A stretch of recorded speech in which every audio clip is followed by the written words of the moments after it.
I met him at a hurricane relief camp while sleeping on a folding cot. He stared at me like a ghost before asking if I had ever received my grandfather's money. When I shook my head no, his face went pale. He revealed that according to legal records, I had access to $3 million for years, yet I was living in a tent while someone else lived my life. My name is Tegan French, and for the last 14 days, my legal address had been a folding cot in the corner of the Port Azure High School gymnasium.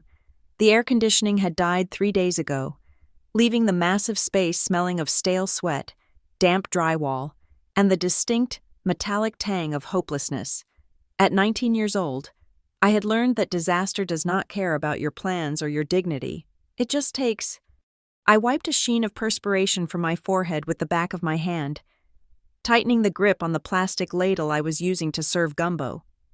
The line of displaced residents stretched out the double doors, winding into the parking lot where the asphalt was still slick with mud from the surge. Most people here were waiting for insurance adjusters or FEMA checks. I was just waiting. For what? I was not entirely sure. I was not here because I had lost a house. I was here because the house I lived in had no room for me. My stepmother, Lenora, had made it clear that the ongoing renovations at our place required space I apparently occupied, and since I was an adult now, it was time I made myself useful elsewhere.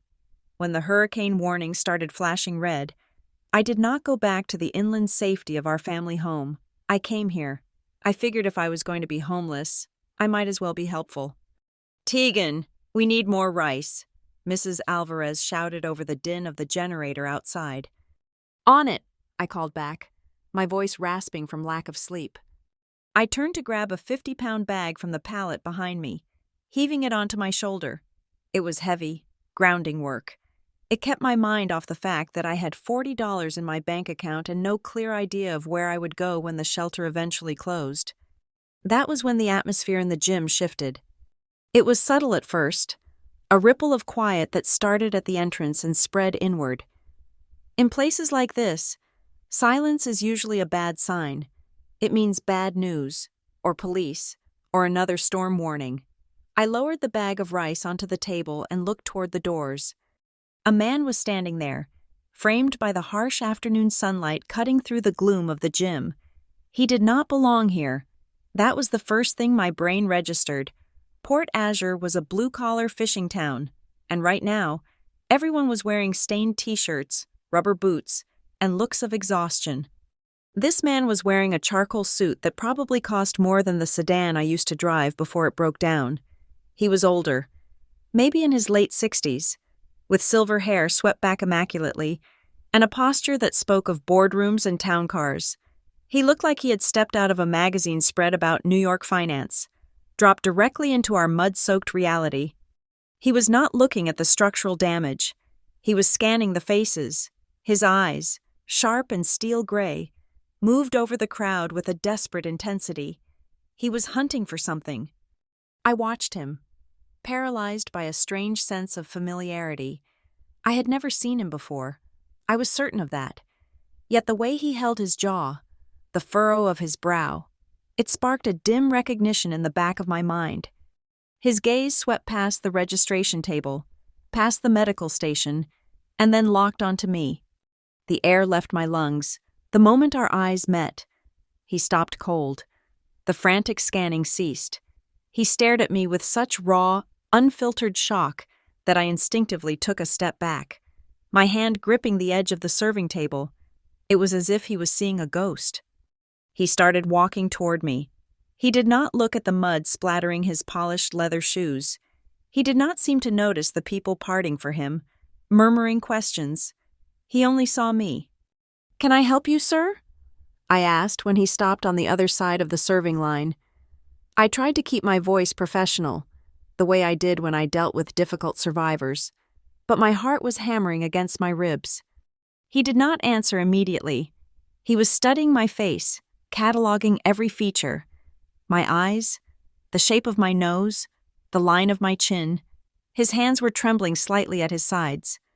"You look just like her," he whispered.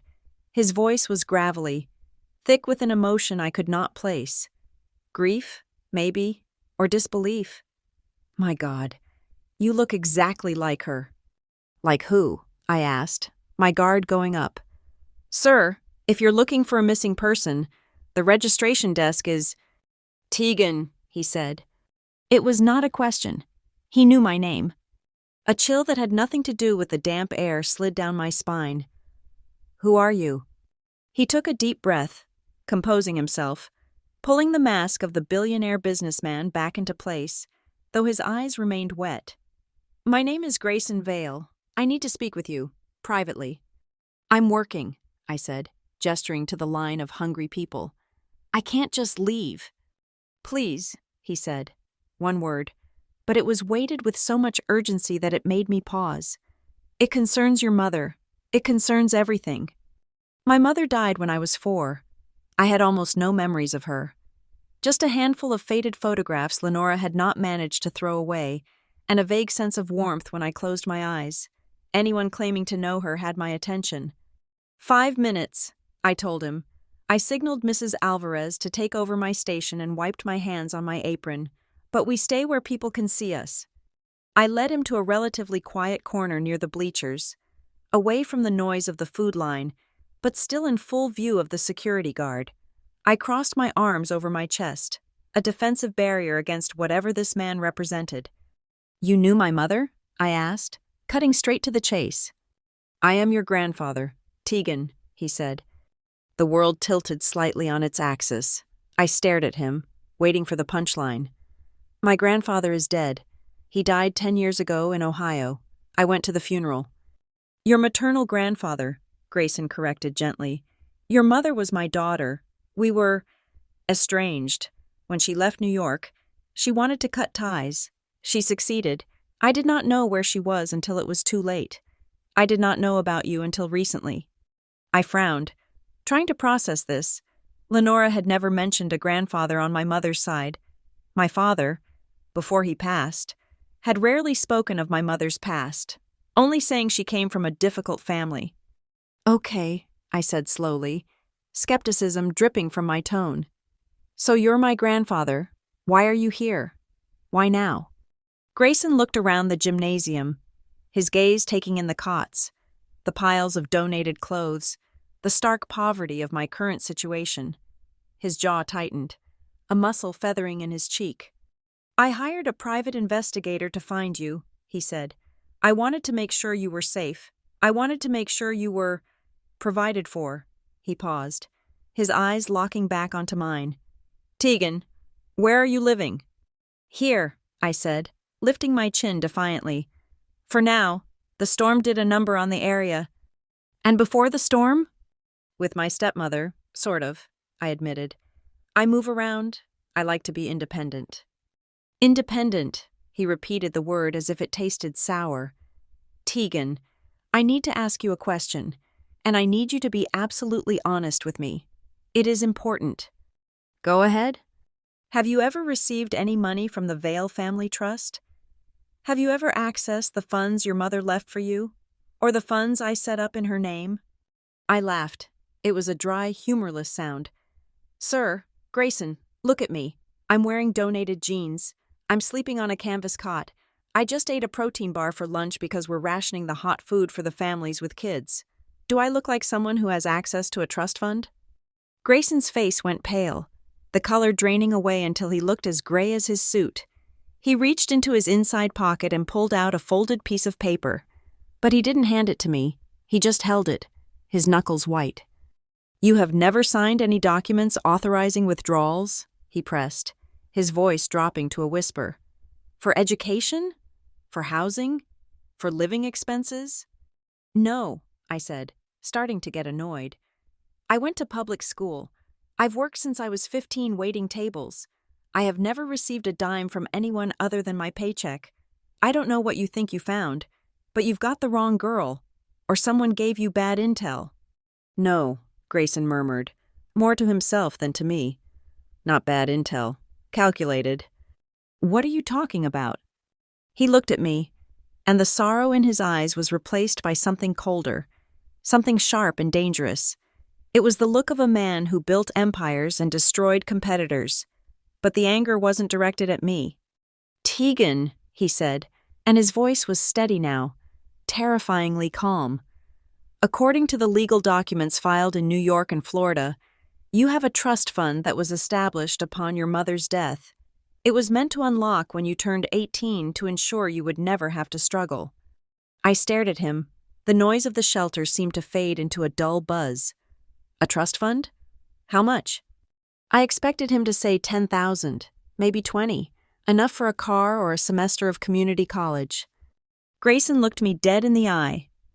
$3 million, he said. I blinked. What? $3 million, he repeated, enunciating every syllable. That was the principal amount, with interest and proper management over the last 15 years. It should be significantly more, but I reviewed the ledgers this morning before I got on the plane. My mouth felt dry. You're crazy. I wish I were, he said. The records show monthly withdrawals, massive ones, for educational consultants, for medical necessities, for housing maintenance. According to the paper trail, you are living a very comfortable life. Tegan, you are supposed to be in a private university right now, living in a condo purchased by the trust. I shook my head, backing away slightly. This was too much. It was a cruel joke. I don't have any of that. I have a checking account with $42 in it. My stepmother says we're broke. She says my dad left us nothing but debt. Your father might have, Grayson said, but your mother did not. He took a step closer, closing the distance between us. The smells of the camp, the sweat, the bleach, seemed to clash violently with the scent of his expensive cologne. If you are telling me the truth, Grayson said, his voice dropping so low I had to lean in to hear him. If you really have been living like this, scraping by, sleeping in shelters. I am, I whispered. I swear. Grayson looked over my shoulder, toward the exit, as if visualizing the people who were not here, the people who were back in the house I was not allowed to live in. Then we have a problem, Tegan, he said. Because if you have nothing, and the account is empty, then that means someone else has taken it all. He let the words hang in the air between us, heavy and toxic. Who? I asked, though a sick, twisting feeling in my gut told me I already knew the answer. That, Grayson said, buttoning his suit jacket with a sudden, decisive movement, is exactly what we are going to find out. Get your things. Tegan, you are not sleeping here tonight. I looked back at my cot, at the bag of rice, at the life I had accepted as my lot. Then I looked at the grandfather I never knew I had, and the 3 million reasons why my life had been a lie. I don't have much to pack, I said. Good, Grayson replied, his eyes hard as flint. Travel light. We are going to war. The interior of Grayson Vale's rented sedan was a different universe from the humid, sweat-stained gymnasium I had just left. The air conditioning was set to a crisp 68 degrees, smelling of new leather and aggressive cleanliness. I sat in the passenger seat, my small duffel bag wedged between my feet, staring at the dashboard while the silence stretched tight between us. Grayson did not start the car immediately. Instead, he reached into the back seat and retrieved a thick leather-bound portfolio. He placed it on the center console, his hand resting on the cover with a heaviness that suggested it contained radioactive material. Before we go anywhere, he said, his voice steady but lacking the warmth he had shown in the gym. You need to see why I am here. You need to understand that I did not just stumble upon you by accident, Tegan. He flipped the portfolio open. The first page was not a financial document, it was a photograph. I leaned in, and a cold shiver walked down my spine. It was a picture of me. I was wearing my grease-stained apron, standing behind the counter at the Salty Crab, the diner where I had worked double shifts for the last 2 years. My hair was pulled back in a messy bun, and I looked exhausted. The timestamp in the corner was from 3 weeks ago. I flipped the page, another photo, me waiting at the bus stop in the rain, clutching a broken umbrella, another one, me walking into the pawn shop on 4th Street with my old guitar, the one I had sold to pay for a root canal I could not afford. You had me followed, I said, my voice flat. I should have been angry, But I was too tired for anger. I just felt exposed. I hired a private investigator named Wallace, Grayson admitted without shame. I told him to find my granddaughter. I expected him to send me photos of a young woman on a college campus, perhaps driving a convertible or leaving a sorority house. I expected to see the life that I had paid for. He tapped the photo of me at the pawn shop with a manicured finger. Instead, he sent me these. He told me that the subject, you, was living in a converted garage with no air conditioning. He reported that you worked 50 hours a week for minimum wage plus tips. He told me that when the hurricane warnings came, you did not evacuate to a hotel or a second home. You went to a public shelter. I looked out the window at the gray sky. He is good at his job. He is, Grayson said. But his report made no sense. It contradicted every piece of paper on my desk in New York. He turned a section of the file over, revealing a spreadsheet with the header Vale Family Trust, beneficiary, Tegan French. I stared at the rows and columns, the numbers blurring slightly until I focused. It was a transaction history. My eyes scanned the dates.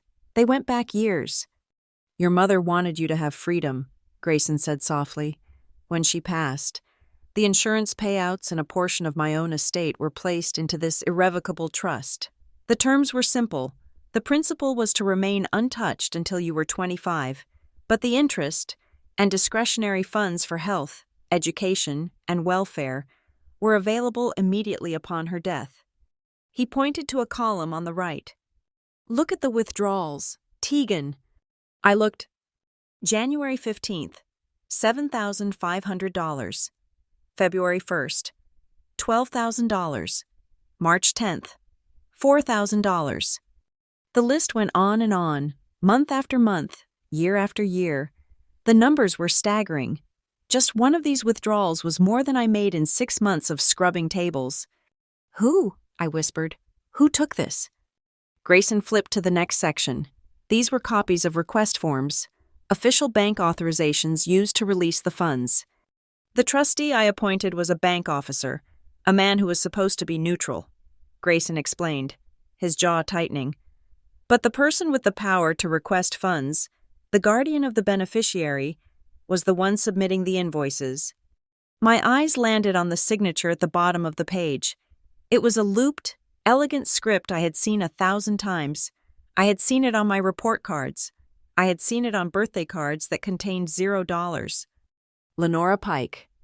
The name seemed to burn itself into my retinas. Lenora, I said, the word tasting like ash. But how? She complains about the price of milk. She made me pay rent the second I turned 18.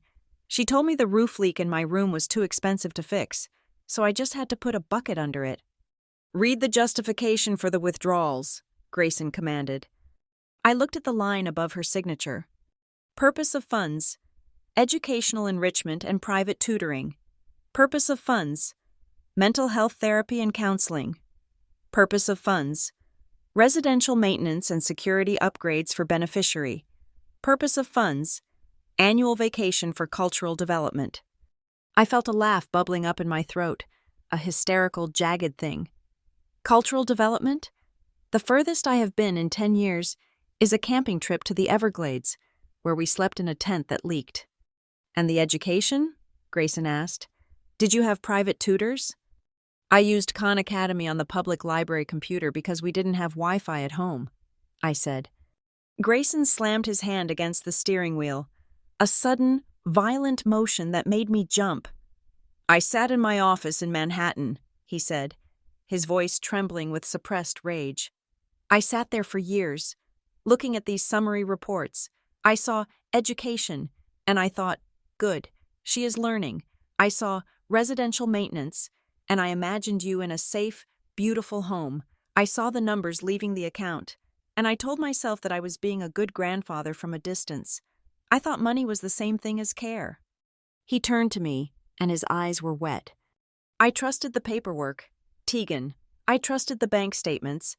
I assumed that because the math added up, the moral equation was balanced. I never once thought to get on a plane and come see you, not until I saw the picture of you at the pawn shop. He took a breath, composing himself. The total drained from the interest and the principal over the last decade is nearly $2 million. There is still money left, locked away in the core investment. But the liquid assets? The cash that was supposed to give you a start in life? Gone. I leaned back against the headrest, closing my eyes. Images flashed through my mind. I saw Lenora driving up in her new SUV, telling me she leased it with a special deal from work. I saw my stepsister, Tessa, posting pictures on social media from a resort in Tulum while I was working the breakfast shift. I saw the contractors coming in and out of the house for months, remodeling the master bath with Italian marble, while Lenora told me we had to cut back on groceries. They had not just stolen my money, they had stolen my reality. They had looked me in the eye every single day, watched me struggle, watched me count pennies for gas, and they had done it while wearing clothes bought with my inheritance. The house, I said, opening my eyes. The renovations. She said she was refinancing the mortgage. There was no refinancing, Grayson said. I pulled the property records this morning. The house is fully paid off. And the upgrades? Paid in cash. Your cash. Tessa, I said. Does she know? Your stepsister's tuition at that private arts college in Savannah? Grayson tapped a line on the spreadsheet. $52,000 a year. Paid directly from the trust under the guise of specialized educational program for beneficiary. I didn't even apply to college, I said quietly. Lenora told me we couldn't afford the application fees. That was the breaking point. The sadness evaporated, replaced by a cold, hard clarity. It was not just greed, it was cruelty. It was a deliberate, systematic dismantling of my future to build theirs. So, I said, turning to look at Grayson, you flew down here to tell me I'm broke? No, Grayson said. He started the car, the engine purring to life. I flew down here to confirm that a crime has been committed. I flew down here because for the first time in 15 years, I am done acting like a banker. I am going to act like a father. He put the car in drive. Where are we going? I asked. I have a suite at the Ritz-Carlton, he said. You are going to take a hot shower. You are going to order whatever you want from room service. And then, we are going to make a plan. And Lenora? Grayson's eyes narrowed as he pulled out of the muddy parking lot, leaving the shelter behind. Lenora thinks you are a helpless teenager sleeping on a cot, he said. She thinks I am a distant checkbook that she can drain until it runs dry. She has no idea that the ATM just closed, and the audit is about to begin. I looked down at the file on my lap, at the signature that had signed away my childhood. She's going to lie, I said. She's good at it. She'll say the money was for me. She'll invent receipts. Let her, Grayson said. We have the truth. And more importantly, Tegan, we have each other now. I made a mistake staying away. I won't make that mistake again. As we turned onto the highway, heading away from the destruction of the storm, I realized something. The hurricane had taken my temporary shelter, but it had washed up something much more valuable. It had brought me the truth. Drive fast, I told him. Grayson nodded. We are not just going to get your money back, Tegan. We are going to take back everything they stole. The shower at the Ritz-Carlton was not just a method of hygiene. It was a baptism. For 45 minutes, I stood under water pressure that felt like a heavy, warm blanket, watching the literal grime of the Port Azure shelter swirl down the drain, the mud from the parking lot, the smell of stale gymnasium air, and the sticky residue of humidity all vanished, leaving me raw and pink. When I finally stepped out and wrapped myself in a robe that was thicker than the duvet on my cot, I caught a glimpse of myself in the fogged mirror. I looked cleaner, yes, but I also looked terrified. Grayson had ordered dinner to be served in the suite's private dining area. He said he did not want to overwhelm me with a crowded restaurant, and for that, I was grateful. I was not ready to be looked at by strangers. I was barely ready to look at him. When I walked into the living area, a cart had been rolled in. There were silver cloches covering plates, a bottle of sparkling water, and a basket of warm bread that smelled so good it made my stomach cramp with sudden, violent hunger. Sit, Grayson said gently. He had changed out of his suit into a cashmere sweater and dark slacks, looking less like a titan of industry and more like a grandfather. The transformation was disarming. I sat. He lifted the cover off my plate to reveal roasted chicken and vegetables. Simple food, but to me, it looked like a feast. I picked up my fork, hesitating. "Eat," he commanded softly. "We can talk while you eat. You have lost weight. Tegan, you have her cheekbones, but they are too sharp." I took a bite, the flavors exploding in my mouth. "Her?" I asked after swallowing. "My mother?" Grayson nodded, pouring water into my glass. He took a sip of his own drink, his eyes drifting toward the window where the ocean was just a dark expanse beneath the moon. "Her name was Sarah," he said. "I realized in the car I had not even said her name to you. I apologize. It has been a long time since I allowed myself to speak it aloud." "Lenora never talks about her," I said, cutting into a carrot. "She threw away most of the albums when I was 7. She said looking at the past prevented us from moving forward as a new family. I only have one photo of her. She's standing on a porch, squinting at the sun." Grayson smiled, a sad, fleeting expression that cracked the stern veneer of his face. "I know that porch. It was our summer house in the Hamptons. She hated that house. She said it was too stiff. Sarah was kinetic. She could not sit still. Did you know she used to play the piano?" I shook my head. "No, I don't play anything." "She was brilliant," Grayson continued, his voice taking on a distant, melodic quality. "But she refused to play classical music. She would take Bach or Beethoven and change the rhythm, turn it into jazz or blues. She said playing it exactly as written was boring. She had to make it hers."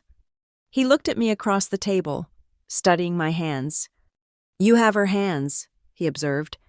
"Long fingers, dexterous. She used to tap them on the table when she was thinking, just like you are doing right now."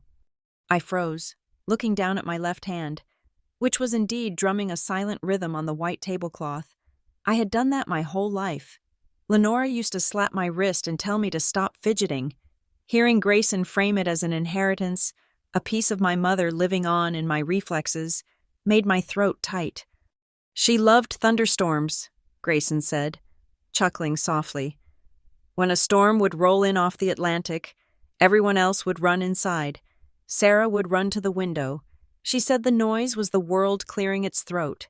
She was fearless, Tegan, sometimes to a fault." I lowered my fork. For 19 years, my mother had been a void, a silence. Now, in the span of 5 minutes, she was becoming a person, a woman who played jazz, hated stiff houses, and loved storms. I felt a sudden, fierce pang of loss, sharper than I had ever felt before because now I knew exactly what I had missed. "Why did she leave?" I asked. "Why did she cut you off?" Grayson's expression sobered. "Because I was controlling. I wanted her to marry a man from a firm we partnered with. I wanted her to live the life I had designed. She wanted to paint and travel. We fought. I told her if she walked out, she was on her own. I thought she would come back in a month when the money ran out." He sighed, a heavy, rattling sound. "I underestimated her. She never came back. And by the time I tried to reach out, she had met your father, moved to Florida, and—" He trailed off. We both knew the end of that sentence. "I am sorry," he said, looking directly at me. "I let my pride steal my daughter, and then I let my negligence steal my granddaughter." "You didn't know," I said quietly. "It was my job to know," he countered firmly. Then he shifted in his chair, signaling a change in the conversation. The nostalgia evaporated, replaced by the focused attention I had seen at the shelter. "Tell me about your life, Tegan, not the financial part, the daily part. How did you end up in that gymnasium? You mentioned renovations." I took a sip of water, the bubbles fizzing on my tongue. The lie came to my lips easily because I had rehearsed it 1,000 times to make myself feel better. "Our house, Lenora's house, is old," I explained. "It's a big Victorian near the historic district. About 6 months ago, Lenora said they found black mold in the walls of the east wing. That's where my bedroom is. She said it was dangerous to breathe. Then the roof started leaking in the hallway. She hired these contractors to gut the whole second floor. Grayson listened, his face unreadable. Go on. She said the dust and the fumes were toxic, I continued, feeling a strange need to defend the woman who had kicked me out. She said since I was 18 and graduated, it was a good time for me to learn independence anyway, so I started couch surfing. Then the storm hit, and my friend's apartment got flooded, so I went to the shelter. I didn't want to bother Lenora. She's stressed enough with the construction. Grayson leaned forward slightly, resting his elbows on the table. Tegan, you said this renovation has been going on for 6 months? Yeah, maybe 7. And the entire second floor is gutted? That's what she said. I haven't been allowed inside since April. She meets me on the porch if I need to pick up mail. And where do Lenora and your stepsister sleep? Grayson asked. If the bedrooms are in the construction zone? I paused. I had never actually asked that question. I assume they are in the guest cottage in the back? Or maybe the downstairs parlor? Lenora said they were camping out in the living room. Grayson arched an eyebrow. Camping out? For 7 months? In a house full of toxic black mold and construction dust? Well, Tessa isn't there all the time, I added quickly. She needs her rest. She has a delicate constitution, so she spends a lot of time at her dance retreats. Dance retreats? Yeah, Tessa is a dancer, contemporary. She goes to these intensive workshops in Miami and Atlanta. Lenora says they are crucial for her mental health. She gets overwhelmed easily. I see, Grayson said, his voice dropping an octave. So, let me clarify. There is money for dance retreats in Miami. There is money for extensive 7-month structural renovations involving mold remediation, which is incredibly expensive, by the way. But there was no money to put you in a Motel 6 when a hurricane hit? I opened my mouth to answer, but the words died in my throat. Put that way, it sounded insane. Lenora said cash flow was tight because of the contractors, I mumbled, looking down at my plate. She said we all had to make sacrifices. Who is we? Grayson asked sharply. Did Lenora sleep in a shelter? No. Did Tessa sleep on a cot next to strangers? No. Tessa was in Orlando with friends. Lenora sent her there before the storm made landfall. So Tessa was evacuated to safety, Grayson summarized, and you were left to fend for yourself because of mold. He reached into his pocket and pulled out his phone. He tapped the screen a few times and then slid it across the tablecloth toward me. Tegan, look at this. I looked at the screen. It was an Instagram profile. Tessa's ballerina sex. The most recent photo was posted 2 days ago. It showed Tessa posing in front of a mirror. She was wearing a pristine white leotard, smiling brightly. The caption read, "Loving the new natural light in my room. So glad the skylights are finally installed. My sanctuary is complete." I stared at the background of the photo. It was my room. Or rather, it used to be my room. The walls were painted a soft lavender. The old drafty window had been replaced by a massive French door leading to a balcony. There was a plush white rug, a vanity table loaded with expensive makeup, and a chandelier hanging from the ceiling. There was no mold. There was no construction dust. There was just luxury. She's in my room, I whispered. Posted 48 hours ago, Grayson said. While you were serving gumbo to refugees? I swiped to the next photo. It was Tessa holding a set of keys to a white Jeep Wrangler. Caption, Mom surprising me for getting through a tough semester. Blessed. I swiped again. Tessa and Lenora having brunch at a place I knew cost $50 a plate. Caption, Girls' Day Out. Celebrating the renovation being done. I felt a physical blow to my chest. The air left the room. The renovation wasn't to fix mold, I said, my voice shaking. It was to remodel my room for her. They evicted you, Grayson stated coldly.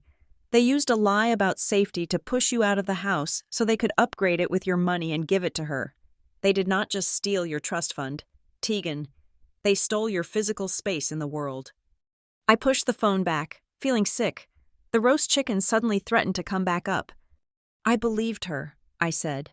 tears stinging my eyes. I thanked her. When I left, I thanked her for trying to keep me safe from the fumes. I actually thanked her. "You were a child looking for a parent," Grayson said, reaching across the table to cover my hand with his. His palm was warm and dry. "You trusted the only adult figure you had left. That is not a flaw. Tegan, that is human. What she did, however, that is inhuman." I looked at the photo of Tessa one last time before the screen went dark. Tessa, who always complained she was too tired to do chores. Tessa, who needed special food because of undefined allergies. Tessa, who was living in my room, spending my money, and letting me sleep in a gymnasium 5 miles away. "I didn't have a childhood, did I?" I asked, looking up at Grayson. "The scrimping, the saving, we can't afford that. It was all a play." "It was a performance," Grayson corrected, "and the curtain is about to come down." He signaled the waiter to clear the table. "Get some sleep. Tegan, real sleep, in a bed with sheets that count." He stood up, and for a moment, the grandfatherly softness vanished, replaced by the shark-like intensity of a man who owned skylines. "Tomorrow, we are going to pay a visit to this renovated house. I am very interested to see how Lenora explains the architecture of her lies." I nodded, but as I walked back to my bedroom, I didn't feel relief. I felt a cold, hard knot forming in my stomach. It was the death of the girl who just wanted to be helpful, and the birth of someone who wanted answers. I wasn't just hungry anymore. I was starving for the truth. The morning sun that filtered into the suite at the Ritz-Carlton felt clinical. Stripping away the cozy intimacy of the previous night's dinner, the living area had been transformed into a war room. The mahogany table was no longer set for a meal, but was buried under stacks of manila folders, printed spreadsheets, and legal pads. Standing in the center of this paper hurricane was Caleb Rourke. Grayson had called him in from a firm in Miami at 3 a.m. Caleb was a man who looked like he had been sharpened to a point. He was tall, thin, and wore rimless glasses that magnified eyes which seemed devoid of any human sympathy. He was a forensic trust attorney, a specific breed of lawyer who did not care about feelings, only about the blood trail left by money. He did not shake my hand when I walked out of the bedroom. He simply pointed to a chair. "Sit down, Ms. French," Caleb said. His voice was dry, like paper rustling together. "We have a lot of years to cover in a very short amount of time." Grayson was standing by the window, his back to us. He was radiating a tension so tight it made the air in the room feel heavy. "Caleb has been reviewing the trustee reports and the cross-referenced bank statements I pulled," Grayson said without turning around. "He has found the mechanism." "The mechanism?" I asked. Sitting down and pulling my robe tighter around myself, I felt small in the face of this aggressive professionalism. "The method of extraction," Caleb clarified. He picked up a document and slid it toward me.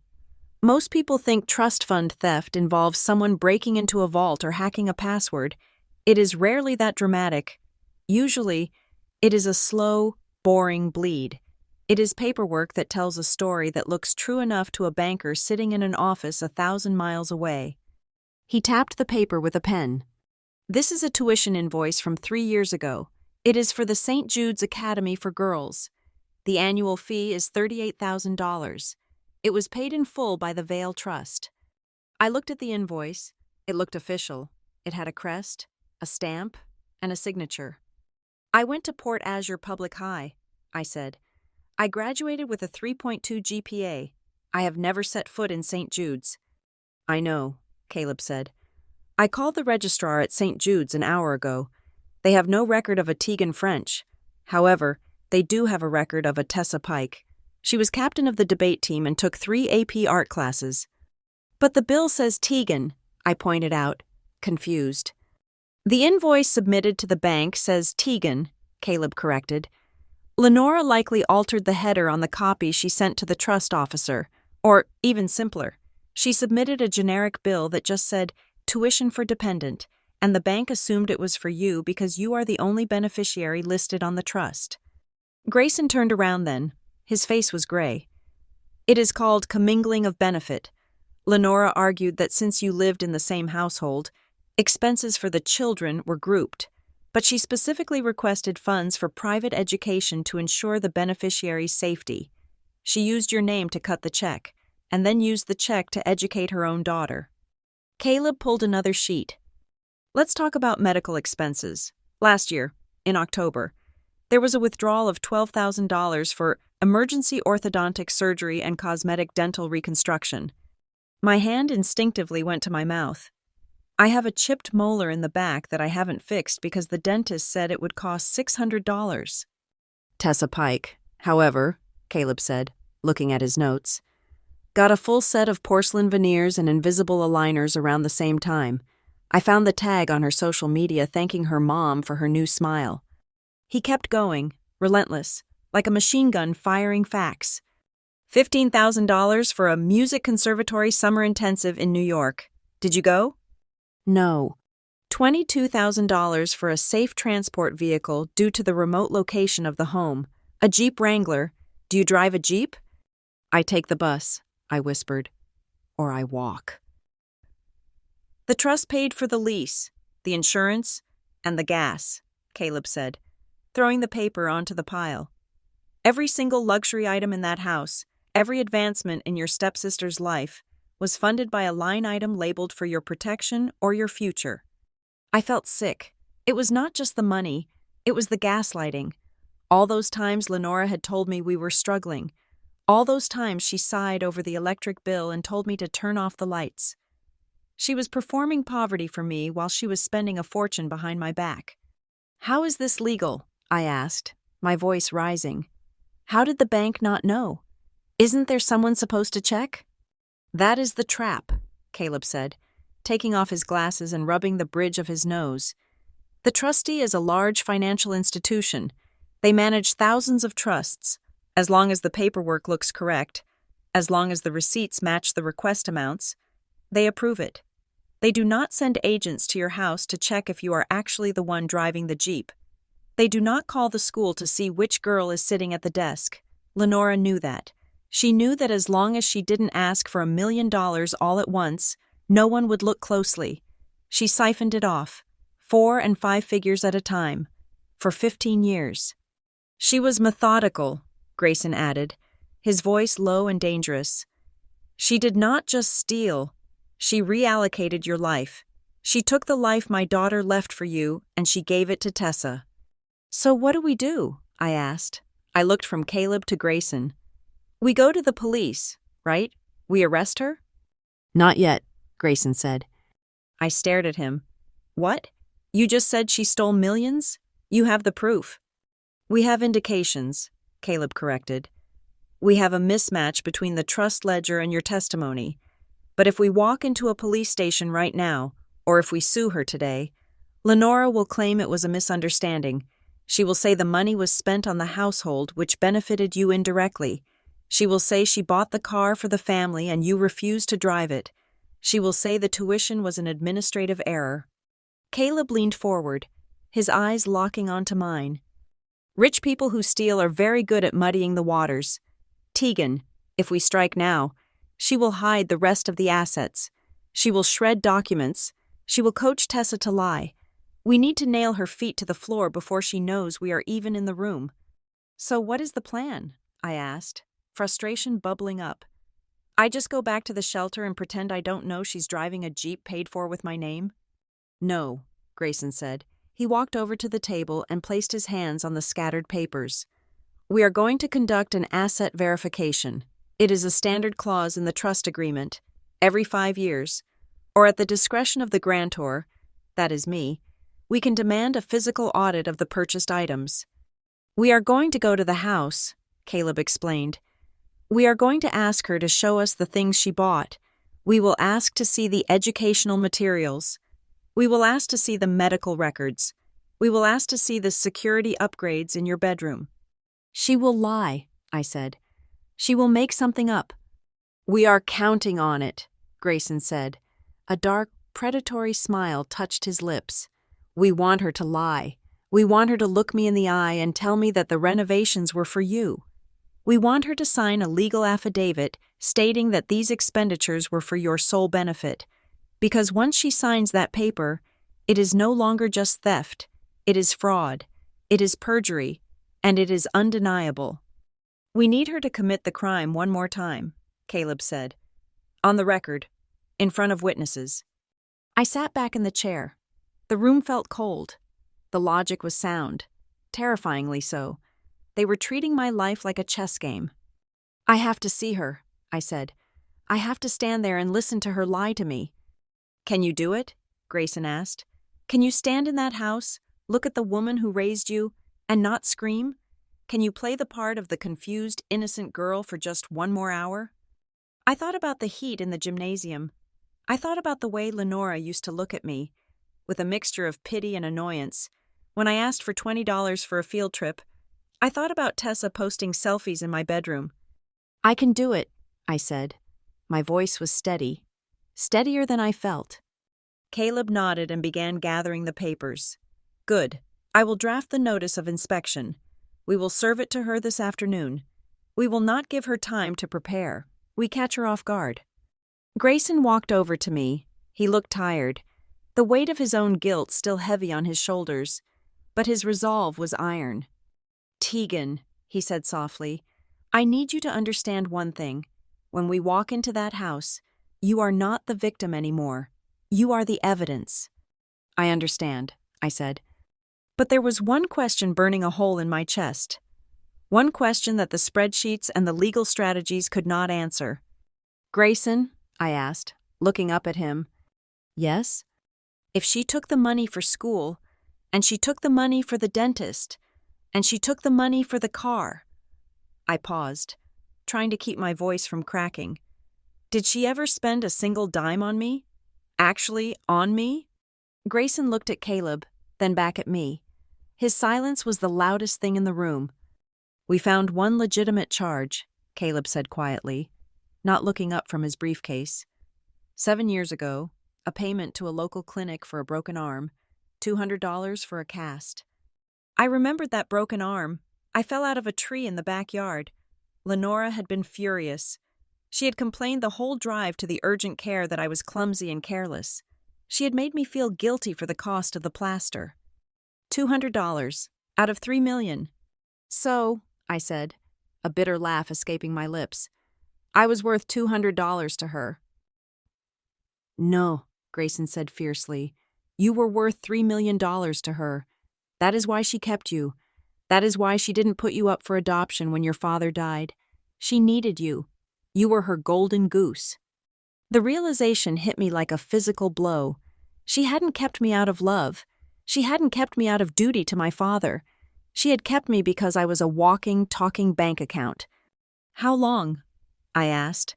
The question came out as a whisper, but it felt like a scream. How long have I lived in a lie?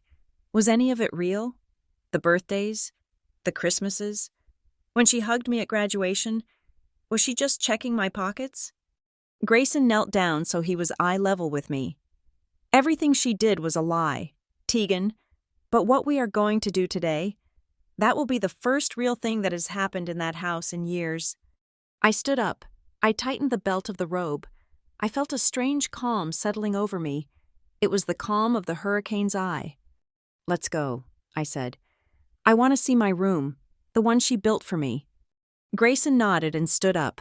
He motioned to Caleb. Prepare the car, Grayson ordered, and call the forensic accountant to meet us there. I want every receipt matched to every square inch of that house. As Caleb left the room, Grayson placed a hand on my shoulder. Are you ready? No, I admitted, but I don't think she is ready for me either. That, Grayson said, is an understatement. We walked out of the suite, leaving the papers scattered on the table, a paper trail of a stolen life that we were about to go and reclaim, one lie at a time.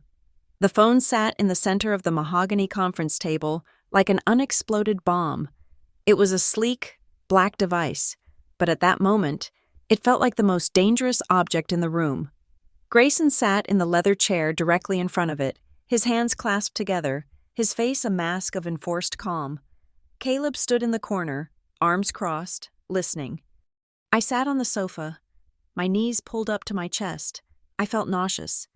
The idea of hearing Lenora's voice, the voice that had sung me happy birthday, the voice that had scolded me for leaving lights on, the voice that I had instinctively trusted for 15 years, felt like a violation.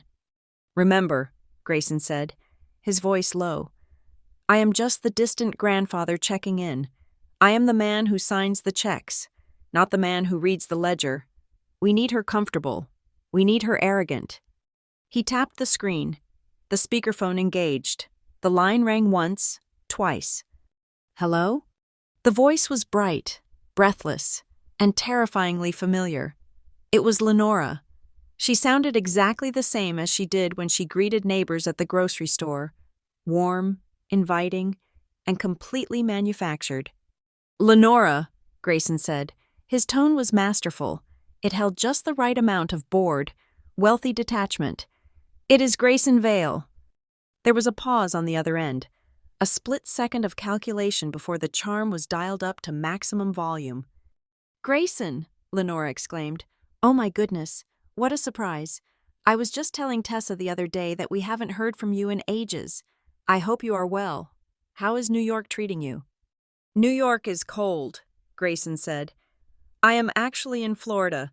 I had some business in Miami regarding a property acquisition, and I realized I was only a few hours away from Port Azur. I thought it might be time to pay a visit." I watched the phone, holding my breath. I could imagine Lenora standing in her kitchen, my kitchen, probably wearing one of those silk caftans she bought online, her eyes darting around the room to see if anything was out of place. "Oh, you're here?" Lenora's voice hitched slightly, then smoothed out. "Well, that is wonderful.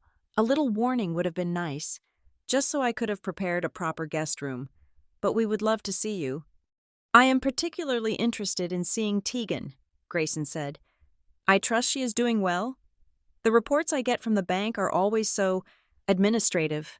I wanted to see the young woman she has become." My heart hammered against my ribs. This was the test. "Tegan is doing marvelously," Lenora said. The lie came out so effortlessly it made my skin crawl. "She is such a free spirit. Grayson, you know how artists are. She is taking a sort of gap year. She wanted to explore, find herself. She is actually out camping right now with some friends from the environmental club. Very rustic, very back to nature." I closed my eyes. Camping. That was what she called the homeless shelter. That was how she justified my sleeping on a cot surrounded by strangers. She had turned my poverty into a bohemian lifestyle choice. "Camping," Grayson repeated. "In this weather? I heard there was a storm." "Oh, she is safe," Lenora assured him quickly.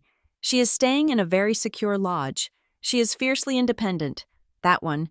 I try to tell her to come home, to enjoy the comforts we have here, but she insists on making her own way. She does not like to be fussed over." Then, I heard another voice in the background.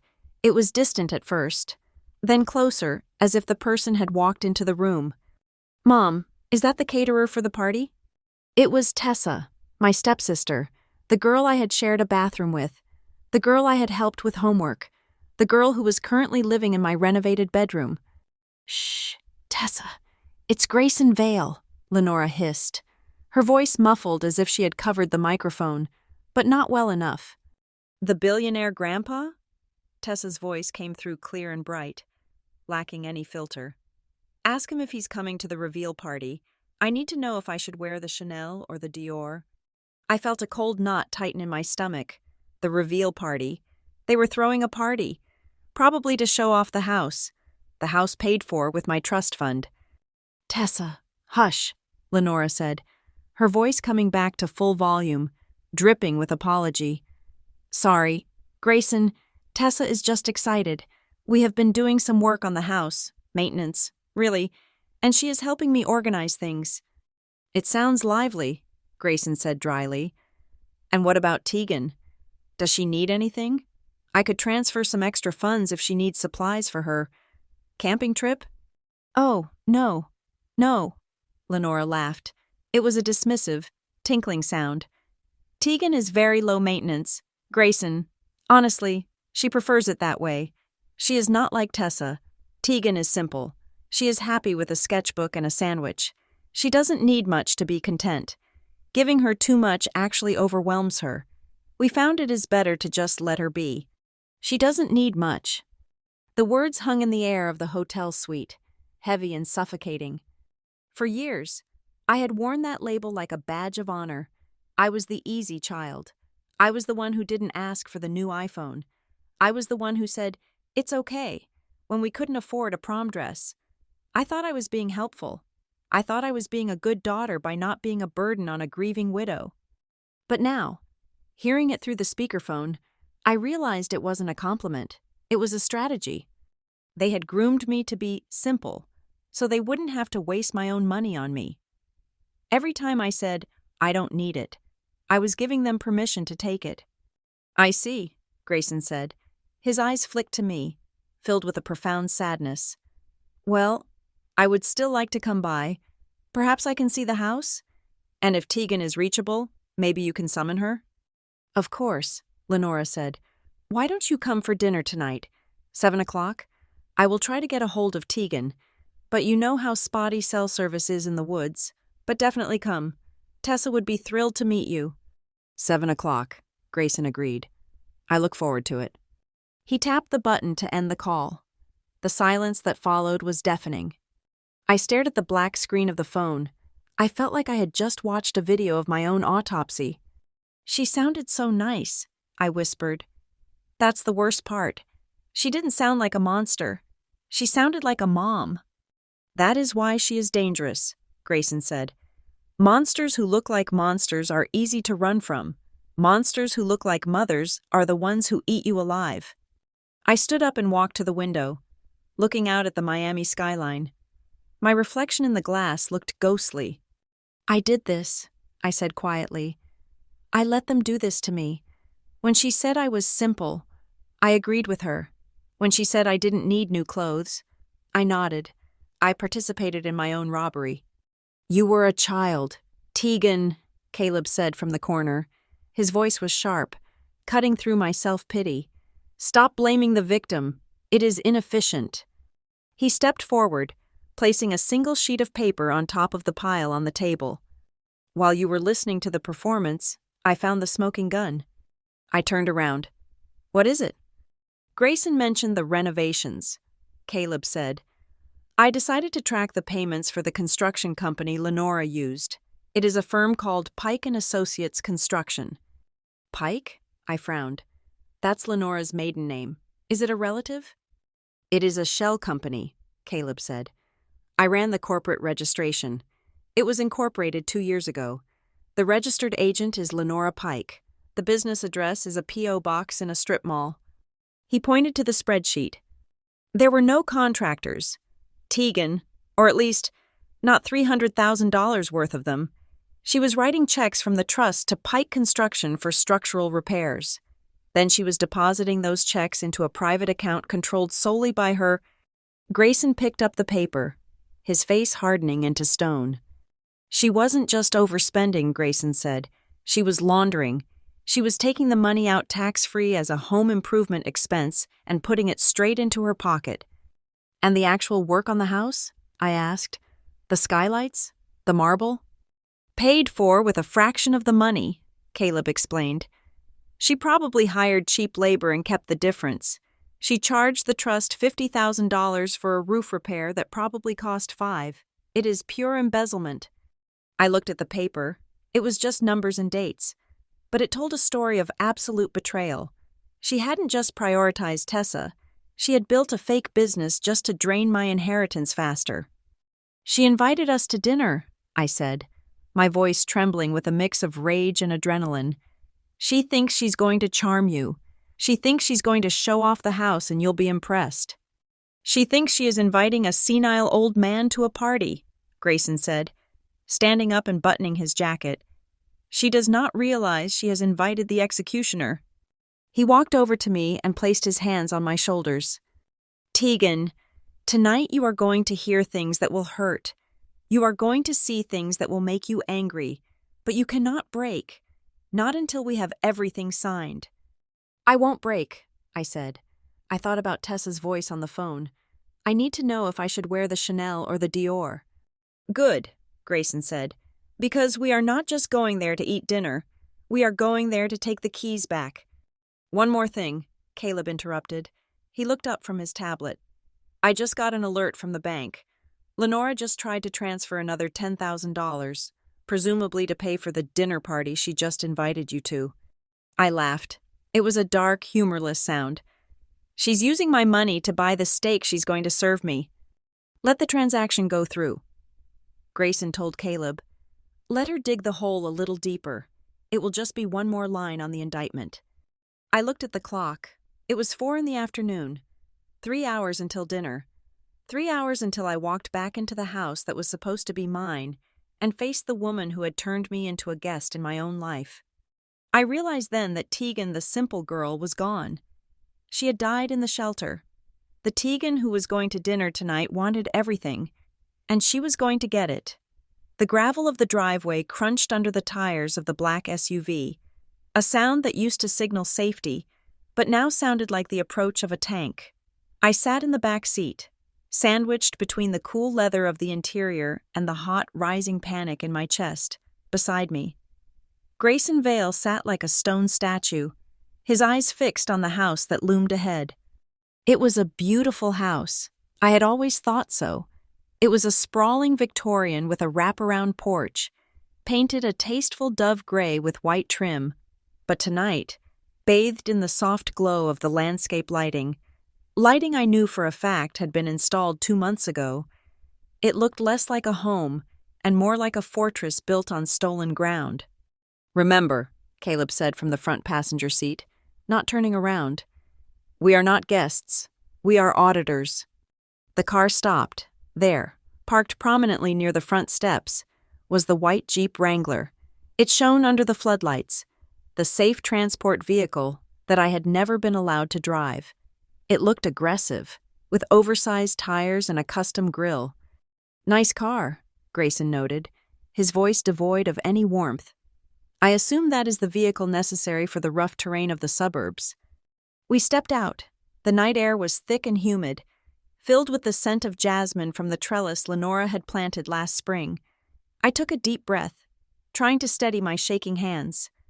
The front door opened before we even reached the steps. Lenora stood there, framed by the warm golden light of the foyer. She was wearing a flowing silk dress that probably cost more than my entire wardrobe. Her smile was wide, practiced, and plastered on. "Grayson!" she called out, descending the steps with her arms outstretched. "Welcome. We are so honored you could make it." She reached him and went in for a hug. Grayson allowed it, but he remained stiff, his arms at his sides. Lenora pulled back, her smile faltering just a fraction as she sensed his coldness. Then, her gaze shifted over his shoulder. She saw me. For a second, the mask slipped. Her eyes went wide, her mouth opening slightly in genuine shock. It wasn't happiness. It was the look of someone who had just seen a ghost they thought they had successfully buried. "Tegan?" she stammered. I thought you were camping. I thought you were in the woods." "I came back early," I said. My voice was quieter than I wanted it to be, but it was steady. "Grandfather found me." Lenora's eyes darted between Grayson and me. She was calculating. I could see the gears turning behind her eyes, rewriting the script on the fly. "Well," she clapped her hands together, recovering her composure. "What a wonderful surprise. The whole family together. Come in, come in. Tessa is just finishing up in the kitchen." We walked inside. The house smelled of expensive candles, sandalwood and vanilla. The air conditioning was humming, keeping the temperature a perfect, crisp 68 degrees. I looked around the foyer. The structural damage Lenora had cried about for months was nowhere to be seen. Instead, the floors were gleaming with refinished hardwood. The walls were covered in a textured, designer wallpaper, a crystal chandelier, modern and sharp, hung where the old brass fixture used to be. "The place looks different," Grayson observed, looking up at the ceiling. I was under the impression there were significant issues with mold and water damage. "Oh, yes," Lenora said quickly. leading us toward the living room. It was a nightmare. Grayson, just a nightmare. We had to rip everything out. But we managed to save the bones of the house. It cost a fortune, of course, but you cannot put a price on health. No, Grayson said. You certainly cannot. We entered the living room. Tessa was standing by the fireplace, holding a tray of hors d'oeuvres. She was wearing a cream-colored cocktail dress and heels. When she saw me, her expression mirrored her mother's, shock, followed quickly by a flash of annoyance. "Tegan," she said, setting the tray down. "Mom said you were gone for the week." "Plans changed," I said. Tessa looked at my clothes. I was wearing a simple blouse and slacks Grayson had bought for me that afternoon, but I wasn't wearing any jewelry. I looked plain next to her shimmering outfit. "This is your grandfather," Lenora introduced, gesturing grandly. "Grayson Vale." Tessa stepped forward, extending a hand with a manicured perfection that made me sick. "It is so nice to meet you. Mom talks about you all the time." Grayson did not take her hand. Instead, he turned to Caleb. "Caleb, if you would." Caleb stepped forward, opening his briefcase. He pulled out a clipboard and a thick stack of papers. The atmosphere in the room shifted instantly. The warmth of the dinner party evaporated, replaced by the sterile chill of a courtroom. "What is this?" Lenora asked, her smile freezing in place. "This is an asset verification inventory," Caleb said calmly. "As per the terms of the Vale Trust, the grantor has the right to inspect any real property or goods purchased with trust funds to ensure they are being used for the beneficiary's welfare." Lenora let out a nervous laugh. "I don't understand. We are about to eat dinner." "We are not hungry," Grayson said. "We are here to see the renovations. Lenora, specifically, the ones that cost $340,000 over the last 8 months. Lenora paled. "Grayson, this is highly irregular. Can't we discuss business later?" "No," Grayson said. "We will start upstairs. I want to see Tegan's bedroom, the one that was so dangerous she had to move out." He started walking toward the stairs. Lenora scrambled to follow him, her heels clicking frantically on the hardwood. "Wait, it is still a bit of a mess up there," she lied. "We haven't fully staged it yet." "I don't mind a mess," Grayson said. We climbed the stairs in a tense procession. I walked behind Tessa, watching her hand grip the railing. Her knuckles were white. When we reached the landing, the hallway stretched out before us. It was pristine. New crown molding, new recessed lighting. "Which room is Tegan's?" Caleb asked, pen hovering over his clipboard. Lenora hesitated. She looked at the door at the end of the hall, the master bedroom, and then at the 2 doors on the left. One was the room I had grown up in, the big room with the bay window. "That one," Lenora pointed to the second door, the small one, the one that used to be a sewing room. "No," I said. Everyone stopped. "That's the guest room," I said. "My room was the front room, the one with the view." "We had to move you," Lenora said quickly, her voice rising in pitch, "because of the mold. Tegan, you remember, the front room was the most affected." "Let's inspect the affected room then," Grayson said. He walked past Lenora and threw open the door to the front bedroom. We all crowded into the doorway.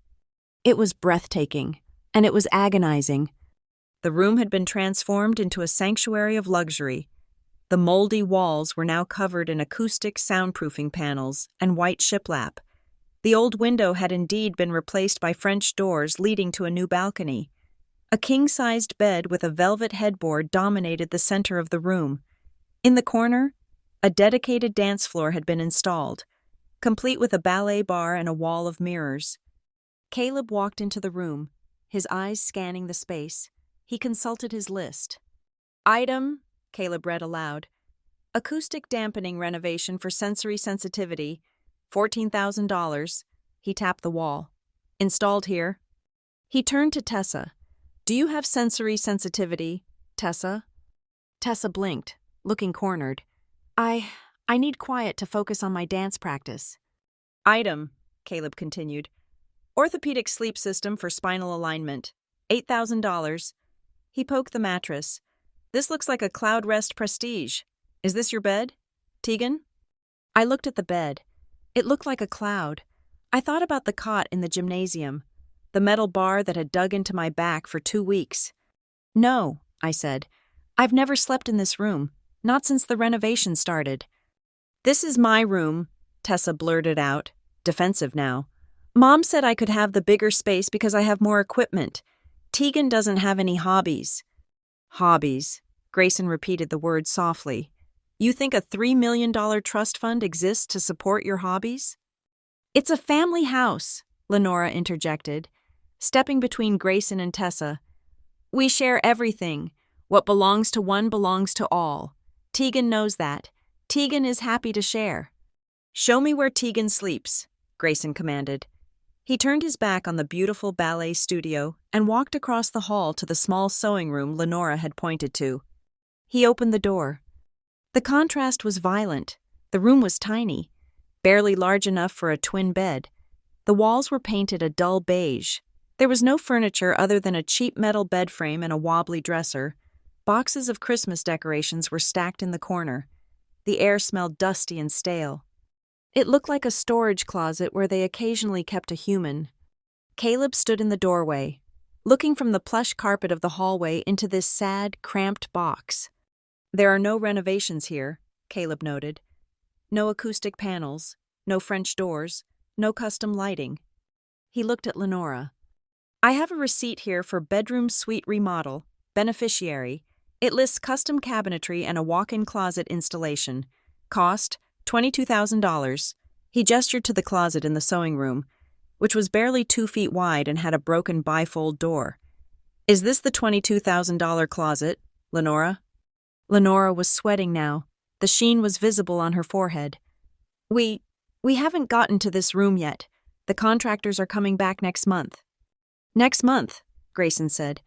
But you withdrew the money 6 months ago. Delays, Lenora cried. You know how contractors are. Grayson, supplies are on back order. The supplies are not on back order, I said. I walked across the hall and pointed into Tessa's room. They are right there. The custom cabinets are in her closet. I saw them on her Instagram. I walked into Tessa's room, my old room, and went to the closet. I threw the doors open. It was a walk-in dream, filled with racks of designer clothes, shoes, and handbags. The cabinetry was white oak, custom-fitted, with velvet-lined drawers. Here is the $22,000, I said, running my hand over a shelf. It's holding Tessa's shoes. Tessa flushed a deep crimson. I needed space. My costumes take up a lot of room. And the medical equipment? Caleb asked, walking over to a sleek, futuristic-looking chair in the corner of the room. Invoice number 704. Therapeutic mobility aid, $6,500. He looked at the chair. It was a high-end massage chair with built-in Bluetooth speakers. Since when is a massage chair a mobility aid? Caleb asked. I have bad calves, Tessa shouted. From dancing, it's therapy. It is fraud, Caleb stated simply. He made a check mark on his clipboard. The trust document specifically allows for medical expenses for the beneficiary. Tegan, do you have bad calves? No, I said, but I have bad eyes, and I haven't had a new pair of glasses in 4 years because Lenora said insurance wouldn't cover the frames I wanted. The room fell silent. The hum of the massage chair, which Tessa had apparently left in standby mode, was the only sound. Grayson walked over to the window, the beautiful French doors that looked out over the garden. He stood there for a long moment, looking at the view that had been stolen from me. You told me, Grayson said, not turning around, that Tegan was simple, that she didn't need much. He turned to face Lenora. His face was a mask of cold fury. You took a girl who had lost her mother and her father. You put her in a storage closet. You made her beg for glasses. You made her feel guilty for existing. And while she was sleeping on a cot in a high school gymnasium, eating charity gumbo, you were installing a $6,000 chair for your daughter to relax in. Lenora was trembling. Her hands were twisting the fabric of her silk dress. We were going to fix her room next, she whispered. I swear, Grayson, it was just a matter of scheduling. Why was I in a shelter? I asked. My voice cut through her excuses. I stepped into the center of the room, standing on the plush white rug that I had supposedly paid for. If this house is so safe, I said, looking Lenora in the eye, if the mold is gone, if the construction is finished, which it clearly is, because Tessa is living here, then why did you let me go to a shelter? Why did you tell me the house was uninhabitable? Lenora opened her mouth, but no sound came out. She looked at Tessa for help, but Tessa was staring at the floor, suddenly very interested in her shoes. You didn't want me here, I said, answering my own question. You wanted the money, you wanted the house, but you didn't want the girl who came with it. Tegan, baby, that's not true, Lenora pleaded, reaching out a hand. We are family. Don't, I said, stepping back. Don't use that word. Caleb closed his clipboard with a snap that sounded like a gunshot. I think we have seen enough, Caleb said. The physical assets match the invoices in description, but they are located in the wrong room and used by the wrong person.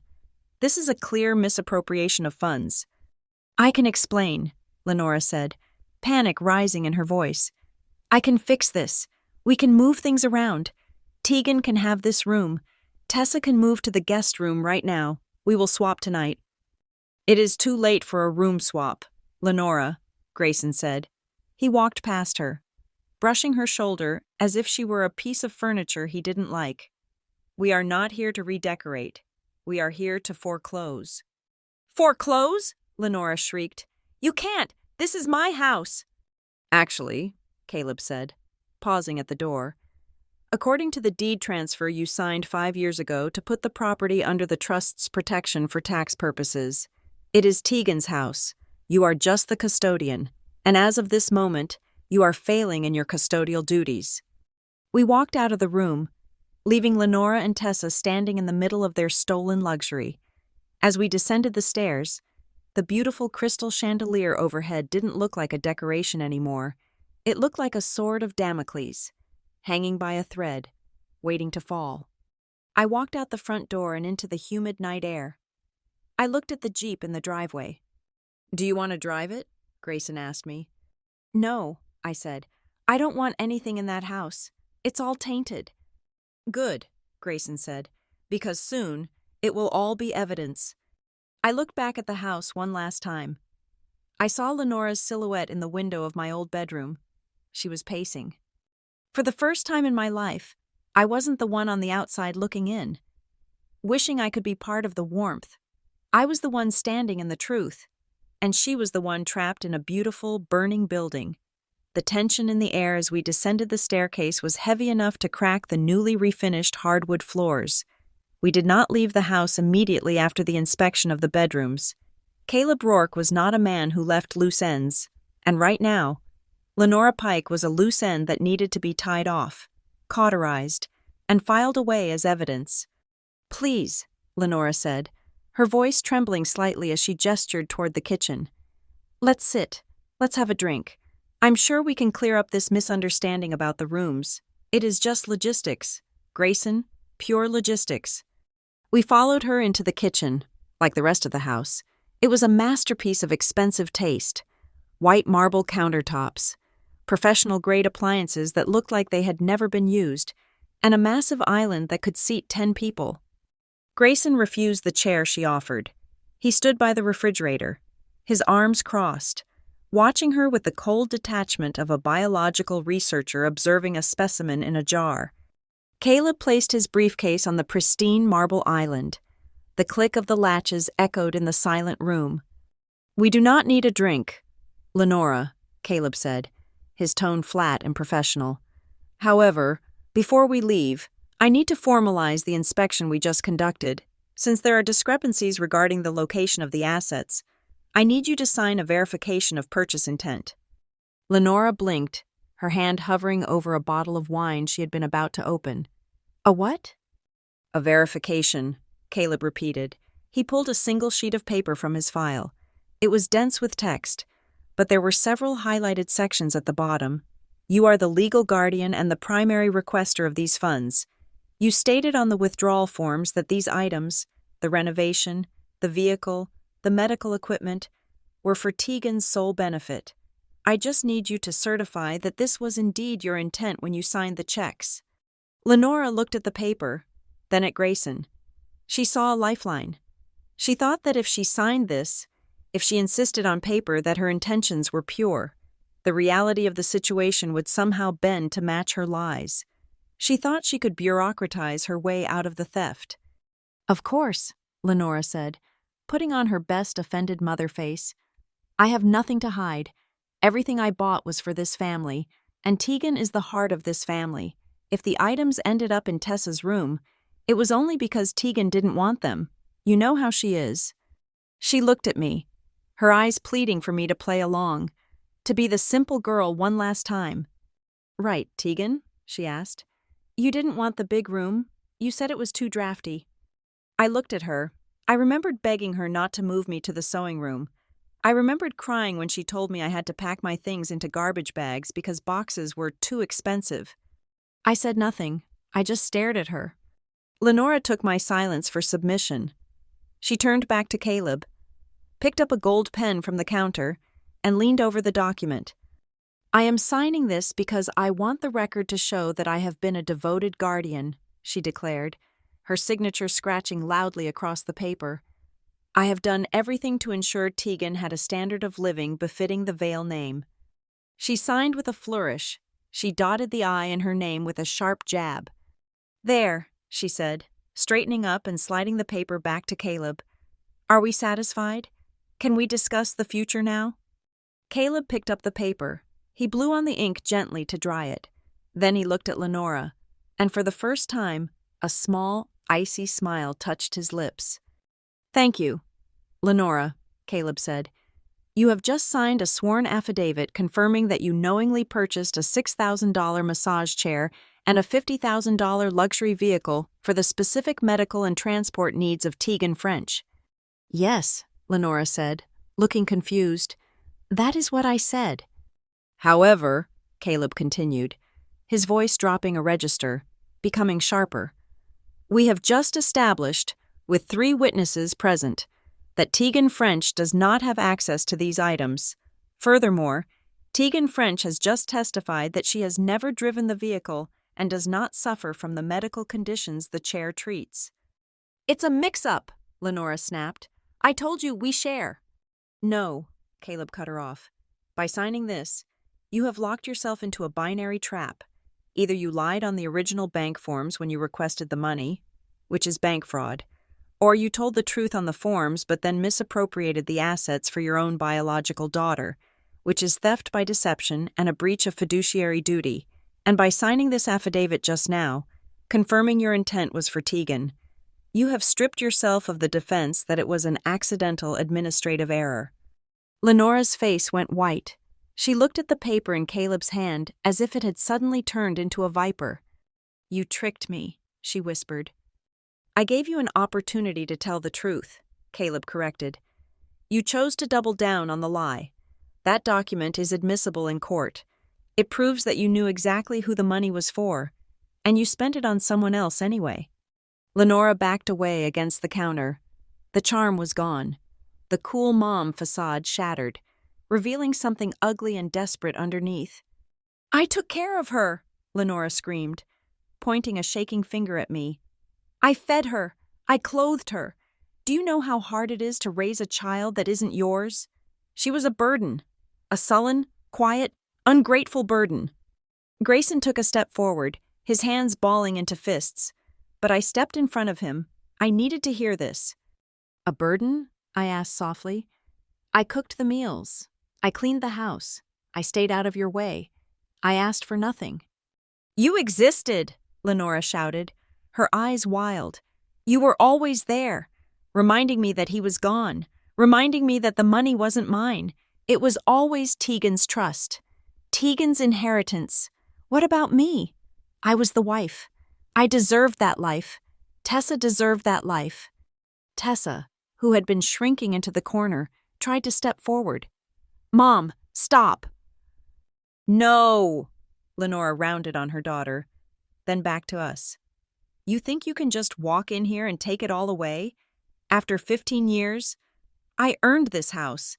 I managed the accounts. I dealt with the lawyers. I deserve a salary for dealing with her." "You paid yourself a salary," Caleb noted coldly. "You paid yourself $300,000 a year in management fees and reimbursements. We saw the ledger." "Lenora." "It wasn't enough," Lenora spat. "Do you have any idea what it costs to maintain a lifestyle in this town? The private schools? The club memberships? We had to keep up appearances. People expected us to have money." "So you cannibalized my life to feed your ego," I said. "I did what I had to do." Lenora grabbed the edge of the counter, her knuckles white. "And you? You sat there with your sketchbook and your thrift store clothes, looking at me with those big judging eyes. You think you're so innocent? You let this happen. You never asked questions. You were happy to be the victim because it was easier than taking responsibility." "She was a child," Grayson roared, his voice filling the kitchen like thunder. "She was 4 years old when you took over. She was 10 when you started draining the accounts. How dare you blame a child for trusting the adult in the room?" "She isn't a child anymore," Lenora yelled back. "She's 19. She could have asked to see the statements. She could have called the bank. But she didn't, because she's weak. She's just like her mother, weak and pathetic." The room went dead silent. Grayson went very still. It was the kind of stillness that happens right before a predator strikes.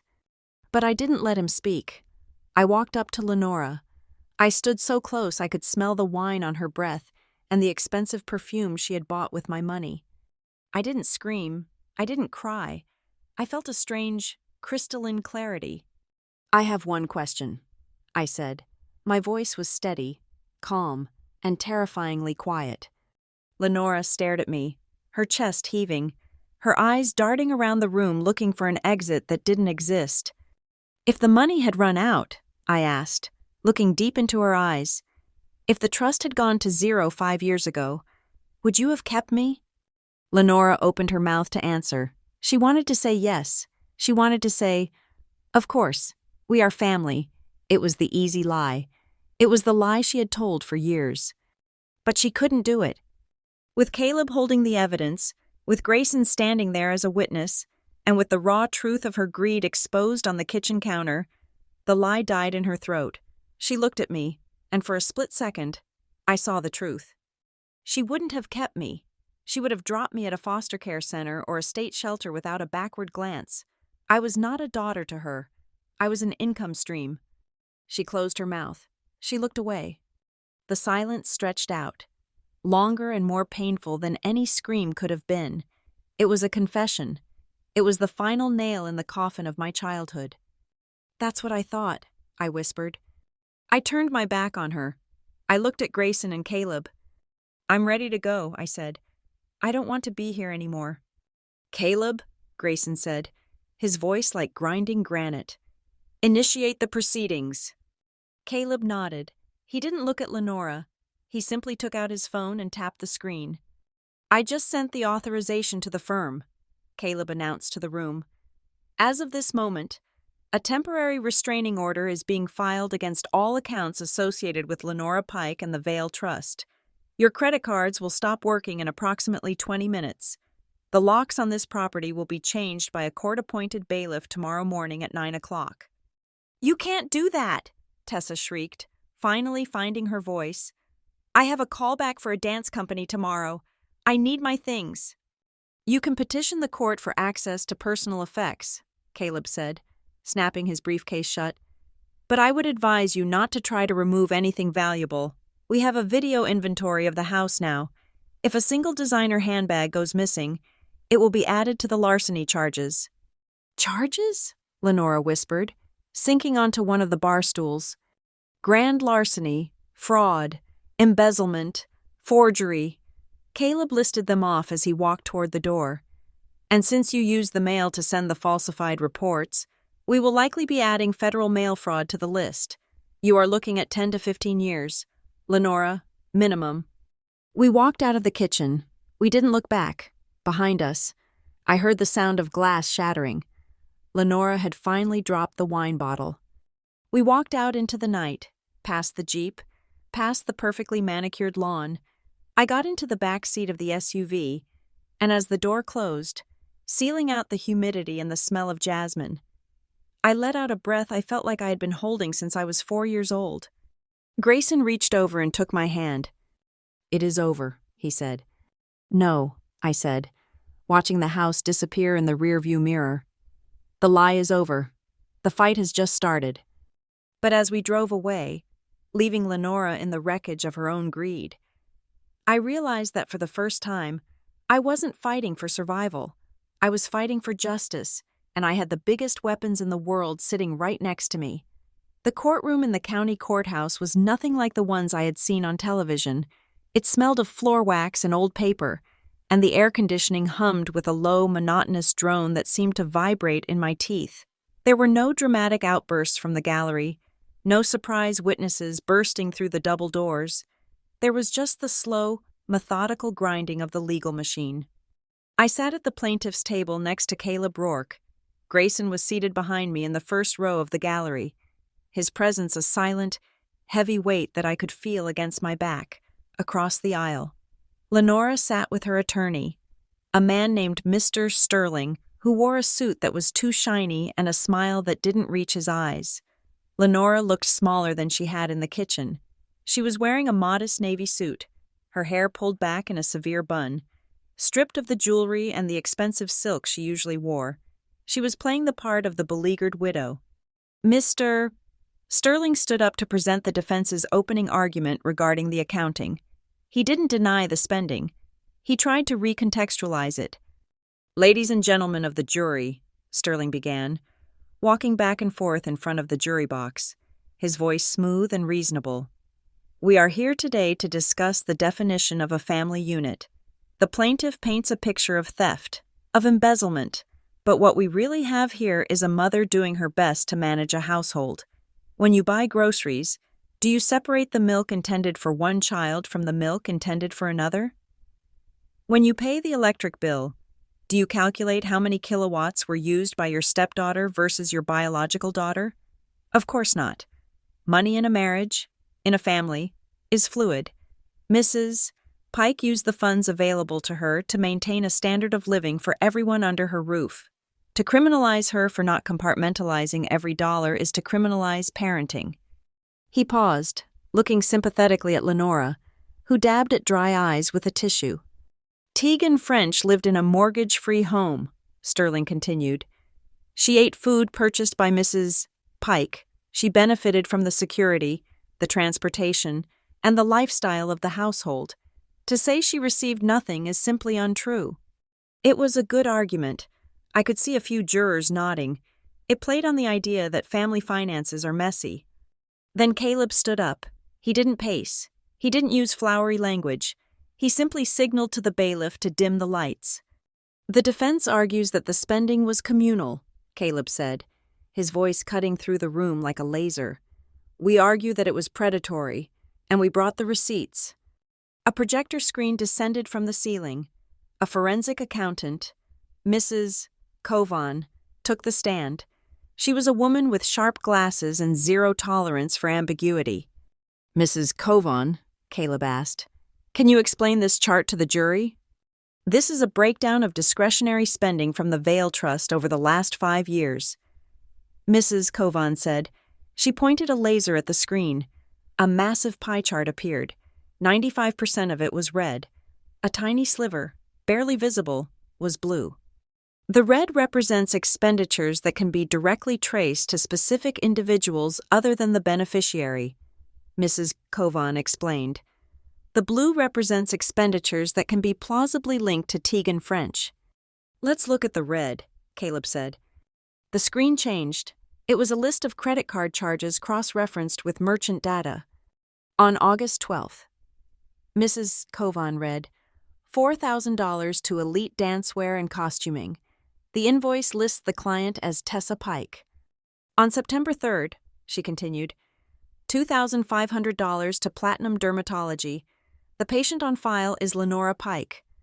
On December 10th, she went on, the list scrolling relentlessly, $6,000 to Caribbean Cruise Lines. The passenger manifest lists Lenora Pike and Tessa Pike. Tegan French is not listed. Caleb paused the scroll. Mrs. Kovan, in your analysis of over 10,000 individual transactions, how many times does Tegan French's name appear as the primary recipient of a service or good? Twice, Mrs. Kovan said.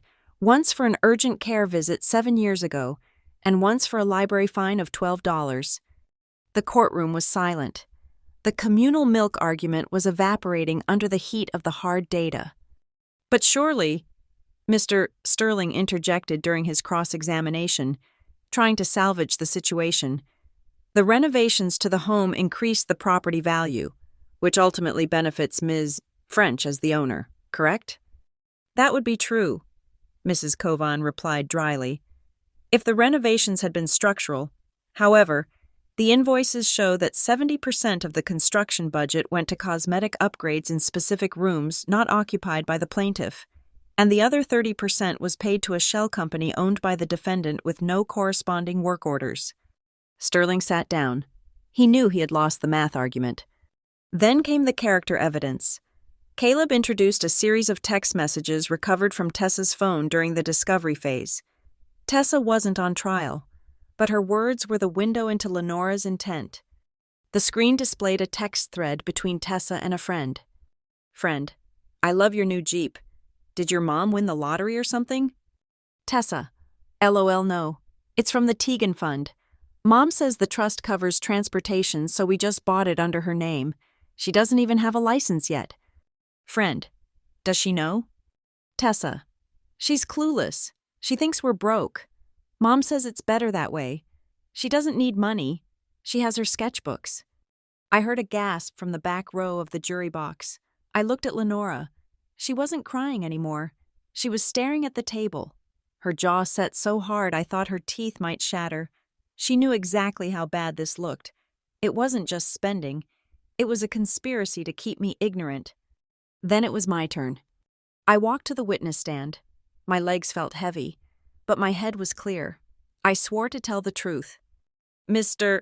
Sterling approached me cautiously. He knew attacking me directly would backfire, so he tried to paint me as ungrateful. Ms. French, he said, you testified that you felt pushed out of the house, but isn't it true that Mrs. Pike offered you food? That you had a roof over your head for 15 years? I had a roof, I said calmly, but it wasn't a home. A home is where you are a participant. I was a tenant who didn't know she was paying the rent. But you were fed, Sterling pressed. You were clothed. I wore clothes from thrift stores, I said. I ate what was left over. I am not complaining about the poverty. Mr. Sterling, I was fine with being poor. I am complaining about the lie. Lenora told me we had no money so that I wouldn't ask for a dentist appointment, while she was getting Botox using my inheritance. That isn't parenting. That is management. Did you ever ask? Sterling challenged. Did you ever say, Lenora, I want to see the bank accounts? I was 12, I said. Then I was 15. Then I was 18. I trusted the woman who raised me. I didn't think I needed to audit my mother. Sterling looked at the jury, then back at me. So you admit, you were passive. I was a child, I said. The words rang out in the quiet room. I was a child who wanted to be loved, so I tried to be low maintenance. I thought if I didn't cost anything, she wouldn't send me away. I looked directly at Lenora. I didn't know that I was the one paying for her to stay. Sterling had no more questions. The final witness was Grayson. He took the stand with a dignity that commanded the room. He didn't try to defend himself. Mr. Vale, Caleb asked, why didn't you intervene sooner? Because I was arrogant, Grayson said, his voice deep and filled with regret. I thought that writing a check was the same as taking responsibility. I built a fortress of money around my granddaughter and handed the keys to the first person who applied for the job. I assumed the system would work. I assumed the banks would check. I was wrong. He looked at the jury. Lenora Pike stole the money, yes, but I created the opportunity. I abandoned Tegan to a system that didn't care about her. I am here today not just to seek restitution from Mrs. Pike, but to publicly admit that I failed my granddaughter. It was a powerful moment. It stripped away the evil billionaire narrative the defense might have tried to use. Grayson wasn't the villain. He was the repentant patriarch. Finally, Lenora took the stand. It was a Hail Mary pass by her lawyer, a desperate attempt to humanize her. "Mrs. Pike," Sterling asked softly, "did you love Tegan?" Lenora gripped the railing of the witness box. She looked tired. The facade was gone, and what was left was a bitter, angry woman. "I tried," she said, her voice raspy. "I really did. But you have to understand. Sarah left. Tegan's mother left and lived this wild, free life. Then she died and left me with her mess. She left me with a husband who was always sad and a baby who looked just like her." She looked at me, and her eyes were cold. "And then the money came. $3 million. Do you know what it's like to struggle your whole life, to count coupons, and then suddenly have a child in your house who is worth a fortune? But you can't touch it? It sat there, taunting me. Why did she deserve it? She didn't do anything. She was just born." "So you felt entitled to it?" Caleb asked during cross-examination. "I felt," Lenora said, her voice rising, "that I was the one doing the work. I was the one changing diapers. I was the one dealing with the tantrums. Why should she be a millionaire while I had to beg for an allowance? It wasn't fair." "So you fixed the fairness," Caleb said. "You balanced the scales by emptying the account." "I took what I was owed," Lenora snapped. "I raised her. I gave up my life for her." "No," Caleb said, turning his back on her. "You sold your life to the trust, and you charged a very high price." The closing arguments were short. Caleb simply pointed to the screen with the red pie chart. "The numbers don't lie," he said. "She didn't spend the money on Tegan because she loved Tegan. She spent the money on herself because she resented Tegan." The jury was sent out to deliberate. The waiting was the hardest part. The courtroom emptied out, leaving just the lawyers and us. The air conditioning seemed to get louder. I sat on a wooden bench in the hallway, staring at the scuff marks on the linoleum floor. Grayson sat next to me, reading a business journal, but he hadn't turned the page in 20 minutes. "She hates me," I said quietly. "I never knew she hated me that much." "She doesn't hate you," Grayson said, closing the magazine. "She envies you, and envy is a much more corrosive poison than hate. Hate is hot, envy is cold. It eats you from the inside out." "Do you think they will convict her?" I asked. "The evidence is overwhelming," Grayson said. "But juries are unpredictable. They might feel sorry for a single mother. They might think we are bullying her." "I don't feel like a bully," I said. "I feel tired." An hour passed, then 2. The sun began to set through the high windows of the hallway, casting long orange shadows across the floor. Suddenly, the door to the jury room opened. The bailiff poked his head out. "They have a question," the bailiff said. Caleb stood up immediately. A question usually means they are looking at the specifics. That is good for us. We filed back into the courtroom. The jury looked serious. The foreman, a mechanic with grease under his fingernails, stood up. "Your Honor," he said, "we would like to see the full list of educational expenses again, specifically, the ones labeled for the private arts college." Caleb glanced at me. A tiny, almost imperceptible smile touched his lips. They were looking at the tuition. They were looking at the $50,000 a year spent on Tessa while I was using a library computer. Lenora looked sick. She knew what that meant. They weren't buying the family unit story. They were looking at the favoritism. The judge ordered the documents provided. The jury filed back out. We waited another 40 minutes. The silence in the courtroom was heavy, like the air before a thunderstorm. Every time a door creaked, my heart jumped. Then, the buzz of the intercom sounded. 3 sharp bursts. "They have a verdict," the bailiff announced. I stood up. My hands were shaking. Grayson stood beside me, his presence solid and grounding. Lenora stood across the aisle, clutching Mr. Sterling's arm like a lifeline. The jury filed in. They didn't look at Lenora. That is the first rule of court. Caleb had told me, if the jury looks at the defendant, it's good news.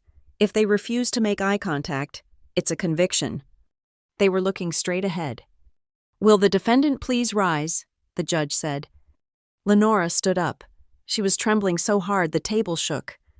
"Mr. Foreman," the judge said, "has the jury reached a verdict?" "We have, Your Honor," the foreman said. He held a slip of paper in his hand. The room seemed to tilt. The air went out of my lungs. This was it. The moment that would define whether the last 15 years of my life were a tragedy or a crime.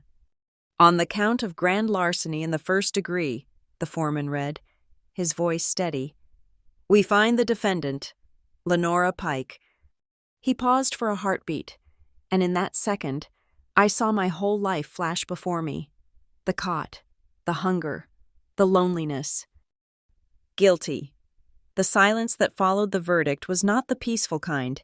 It was the heavy, suffocating silence of a vacuum, sucking the oxygen out of the room. Lenora Pike did not scream.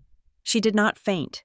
She simply deflated, shrinking inside her navy suit as if her skeletal structure had suddenly dissolved. The guilty verdict hung in the air, a physical weight that pressed down on everyone in the courtroom. I watched her from the plaintiff's table. I expected to feel a surge of triumph, a rush of vindication like they show in the movies. Instead, I felt a cold, hollow ache. The victory did not undo the 15 years of sleeping in the sewing room. It did not buy back the time I had spent feeling worthless. It just confirmed that I was right, and being right is a lonely comfort. The judge ordered a recess before the sentencing hearing, which would be scheduled for the following week. The bailiffs moved to escort Lenora out, but her lawyer, Mr. Sterling, whispered something to the judge, asking for a moment to confer with his client regarding the immediate freezing of assets. While the lawyers huddled at the bench, Tessa Pike stood up. She had been sitting in the front row behind her mother, stiff as a mannequin. Now, she turned and looked at me. Her face was pale, stripped of the heavy makeup she usually wore for her Instagram photos. She looked young. For the first time, she looked like the teenager she actually was, not the polished socialite she pretended to be. She walked toward the wooden railing that separated the gallery from the court floor. Caleb Rourke moved to intercept her, his protective instincts flaring, but I raised a hand to stop him. "It is okay," I said. "Let her speak." Tessa gripped the railing. Her knuckles were white. She looked down at her shoes, a pair of Italian leather heels that I knew cost $800.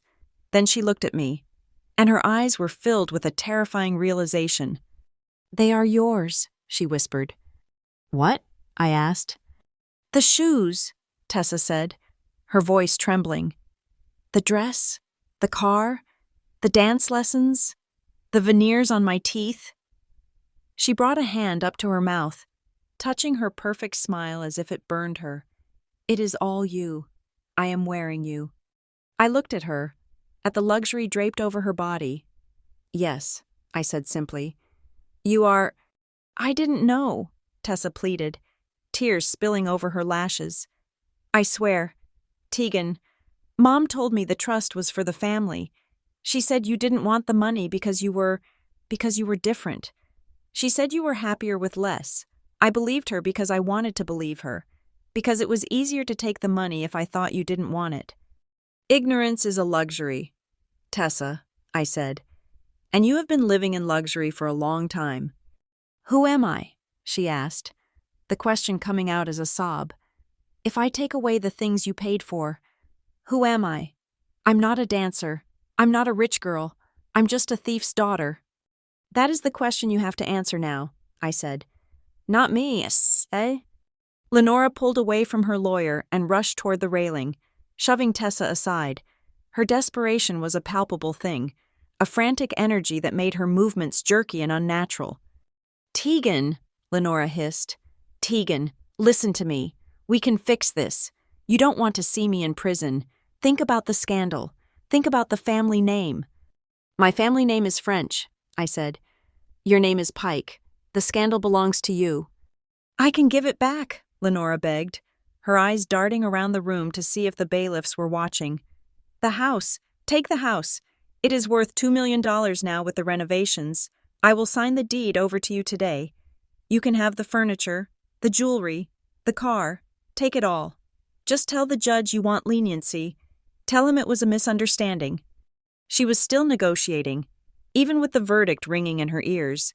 She thought everything was a transaction.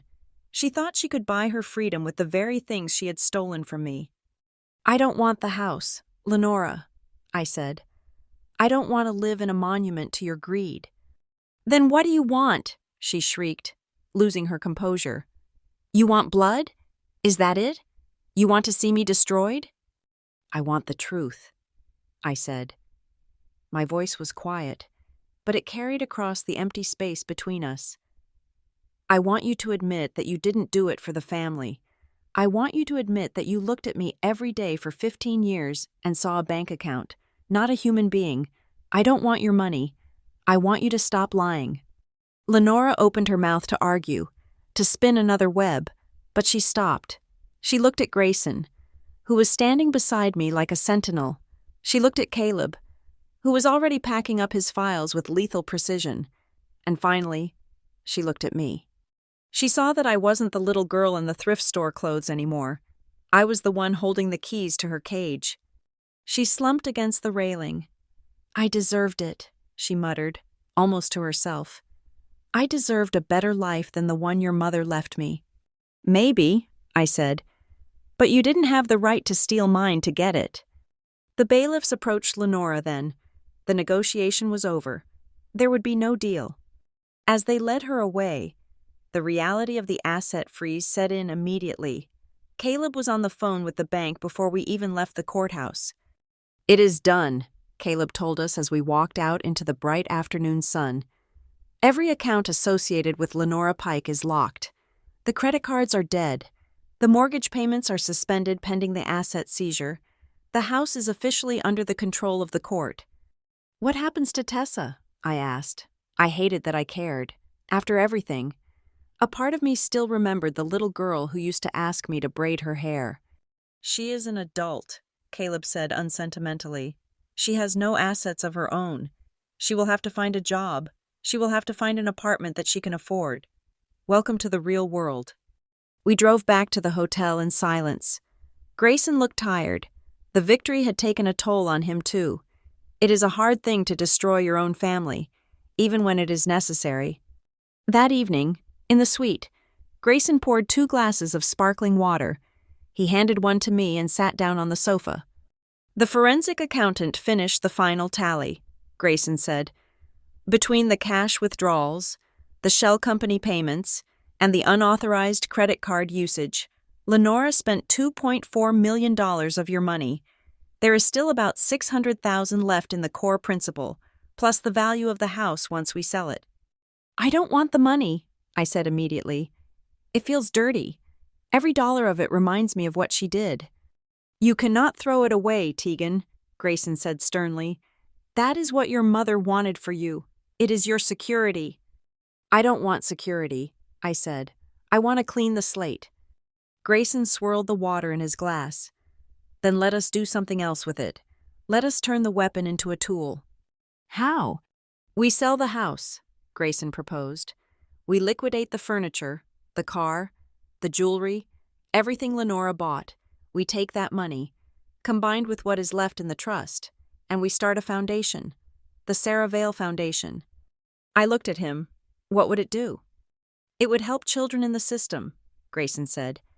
"Children who fall through the cracks. Children who have guardians who don't care, or resources they can't access. We could provide legal aid, scholarships, emergency housing. We could make sure that what happened to you doesn't happen to anyone else." I felt a lump form in my throat. "Sarah's fund," I whispered. "It would be your money," Grayson said. "You would be the chairperson. You would decide where every cent goes. You could turn the Tegan Fund from a source of shame into a source of hope." It was the first time since this nightmare began that I felt a spark of genuine happiness. "Do it," I said. "Sell it all. The Chanel bags, the Jeep, the massage chair. Sell everything and put it in the fund." Later that night, a bellman delivered a small envelope to the suite. It had no stamp. It had just been left at the front desk. My name was written on the front in handwriting I recognized immediately. It was Tessa's. I sat on the balcony, looking out at the city lights, and opened it. Tegan. I don't know what to say. Sorry feels like a cheap word right now. I spent the last 3 hours packing my things into boxes. Real boxes this time, not the fancy luggage. The bailiff is coming at 9 in the morning to lock the doors. I looked at my room, the ballet studio, the closet. I realized that none of it was ever mine. I was living in a stage set that Mom built, and you were the one paying for the tickets. I am leaving the car keys on the kitchen counter. I am leaving the jewelry. I am taking only the clothes I bought with my allowance from my part-time job last summer. It isn't much, just 2 pairs of jeans and some t-shirts. I know you probably hate me. You should. I was blind and selfish, but I want you to know that I'm going to try to pay you back. I don't know how long it will take, maybe 50 years, but I will pay back every dollar that was spent on my dance lessons. I hope one day you can forgive me, but I understand if you can't. Tessa. I held the letter in my hand. The paper fluttered in the ocean breeze. Grayson stepped out onto the balcony. From her? He asked. Yes, I said. Did she apologize? She did. Do you forgive her? I looked at the letter, then at the vast, dark ocean. Forgiveness is a heavy thing. It is not something you can just hand over like a $20 bill. It has to be earned, and it has to be ready. Not yet, I said honestly. I am not angry anymore, Grayson, but I am not ready to be her sister again. She needs to learn how to be a person first, and I need to learn how to be me. That is fair, Grayson said. Mercy does not mean amnesia. What happens tomorrow? I asked. Tomorrow, Grayson said, leaning against the railing. We go back to court for the sentencing. The judge has reviewed the affidavit Lenora signed. He has seen the financial records. The maximum sentence for grand larceny of this magnitude is 25 years. 25 years, I repeated. She will likely get less, Grayson admitted, but she is going to prison. Tegan, the life she built on your back is over. The curtain has fallen. I folded the letter and put it in my pocket. Good, I said, because I am ready to start my own show. The wind picked up, warm and salty. For the first time in years, I didn't feel like a guest in the world. I didn't feel like the poor relation or the charity case. I felt like Tegan French. And for the first time, that name didn't mean victim. It meant survivor. Let's get some sleep, I told my grandfather. We have a foundation to build. The sentencing hearing was supposed to be a formality. The jury had already delivered the guilty verdict, and today was simply about the judge deciding how many years of Lenora Pike's life would be traded for the fortune she had stolen. The courtroom was packed. The scandal of the billionaire's granddaughter living in a homeless shelter had hit the local news, and the gallery was filled with curious onlookers. Mr. Sterling stood up to make his final plea for leniency. He looked exhausted. Defending Lenora Pike had clearly been the hardest job of his career. Your Honor, Sterling began, his voice lacking its usual conviction. My client is a first-time offender.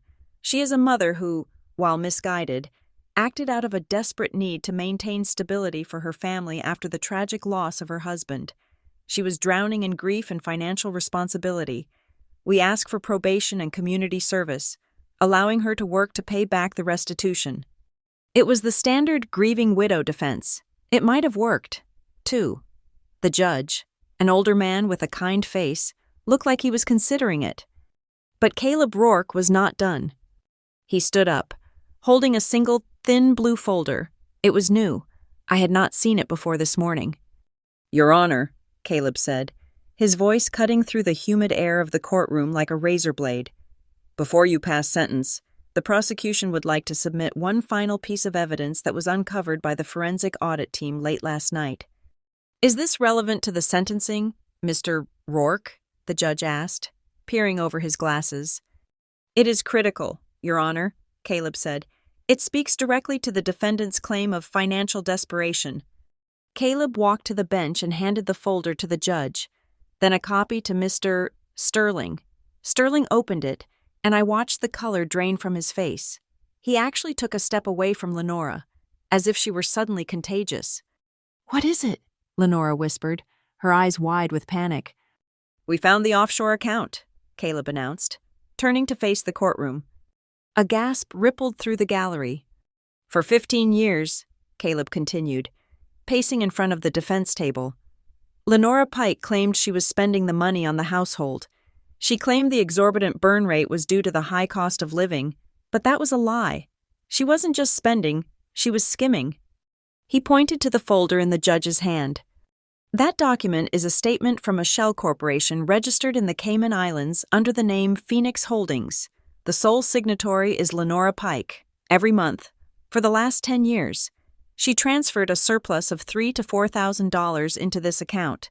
She wasn't just stealing to buy shoes for her daughter, she was stealing to build a golden parachute for herself." I stared at Lenora. She wasn't looking at me.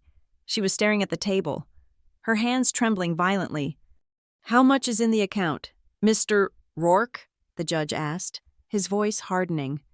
$450,000, Your Honor," Caleb replied. The number hung in the air. $450,000. She had that money sitting in a secret account while I was wearing shoes with holes in the soles. She had nearly $500,000 tucked away while she told me we couldn't afford to fix the air conditioning in my room. She wasn't just greedy. She was preparing to leave. She was building a nest egg so that when the trust finally ran dry, she could disappear and leave me with nothing but dust.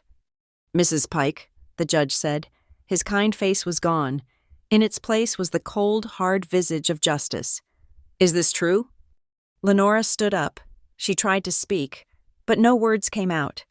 She looked at the judge, then at Mr. Sterling, who refused to meet her eye. Finally, she looked at me. There was no plea for forgiveness this time. There was no, "we are family." There was only the naked, ugly realization that she had been caught. "I needed a backup plan," she whispered. "You had a backup plan," the judge corrected. "It was called your stepdaughter's inheritance, and you bled it dry." The judge slammed his gavel. The sound echoed like a gunshot. "Lenora Pike, your actions were calculated, malicious, and predatory. You did not just steal money, you stole a young woman's childhood and her sense of security. I am rejecting the defense's request for probation. I am sentencing you to 12 years in a federal correctional facility, followed by 5 years of supervised probation. Restitution is ordered in the full amount of $2.4 million. 12 years. Lenora let out a sound that was half sob, half scream. The bailiffs moved in immediately, handcuffing her wrists behind her back. She didn't fight them. She looked small. The grandeur, the arrogance, the matriarchal power. It all dissolved, leaving behind a terrified woman in a navy suit. As they led her past our table, she didn't look at me. She kept her eyes on the floor. I watched her go, and I felt a strange sensation in my chest. The heavy stone that had been sitting there for a decade finally crumbled. It was over. 2 months later, the for sale sign was taken down from the front lawn of the Victorian house on Elm Street. We had sold it to a nice young couple who had no idea about the drama that had unfolded within its walls.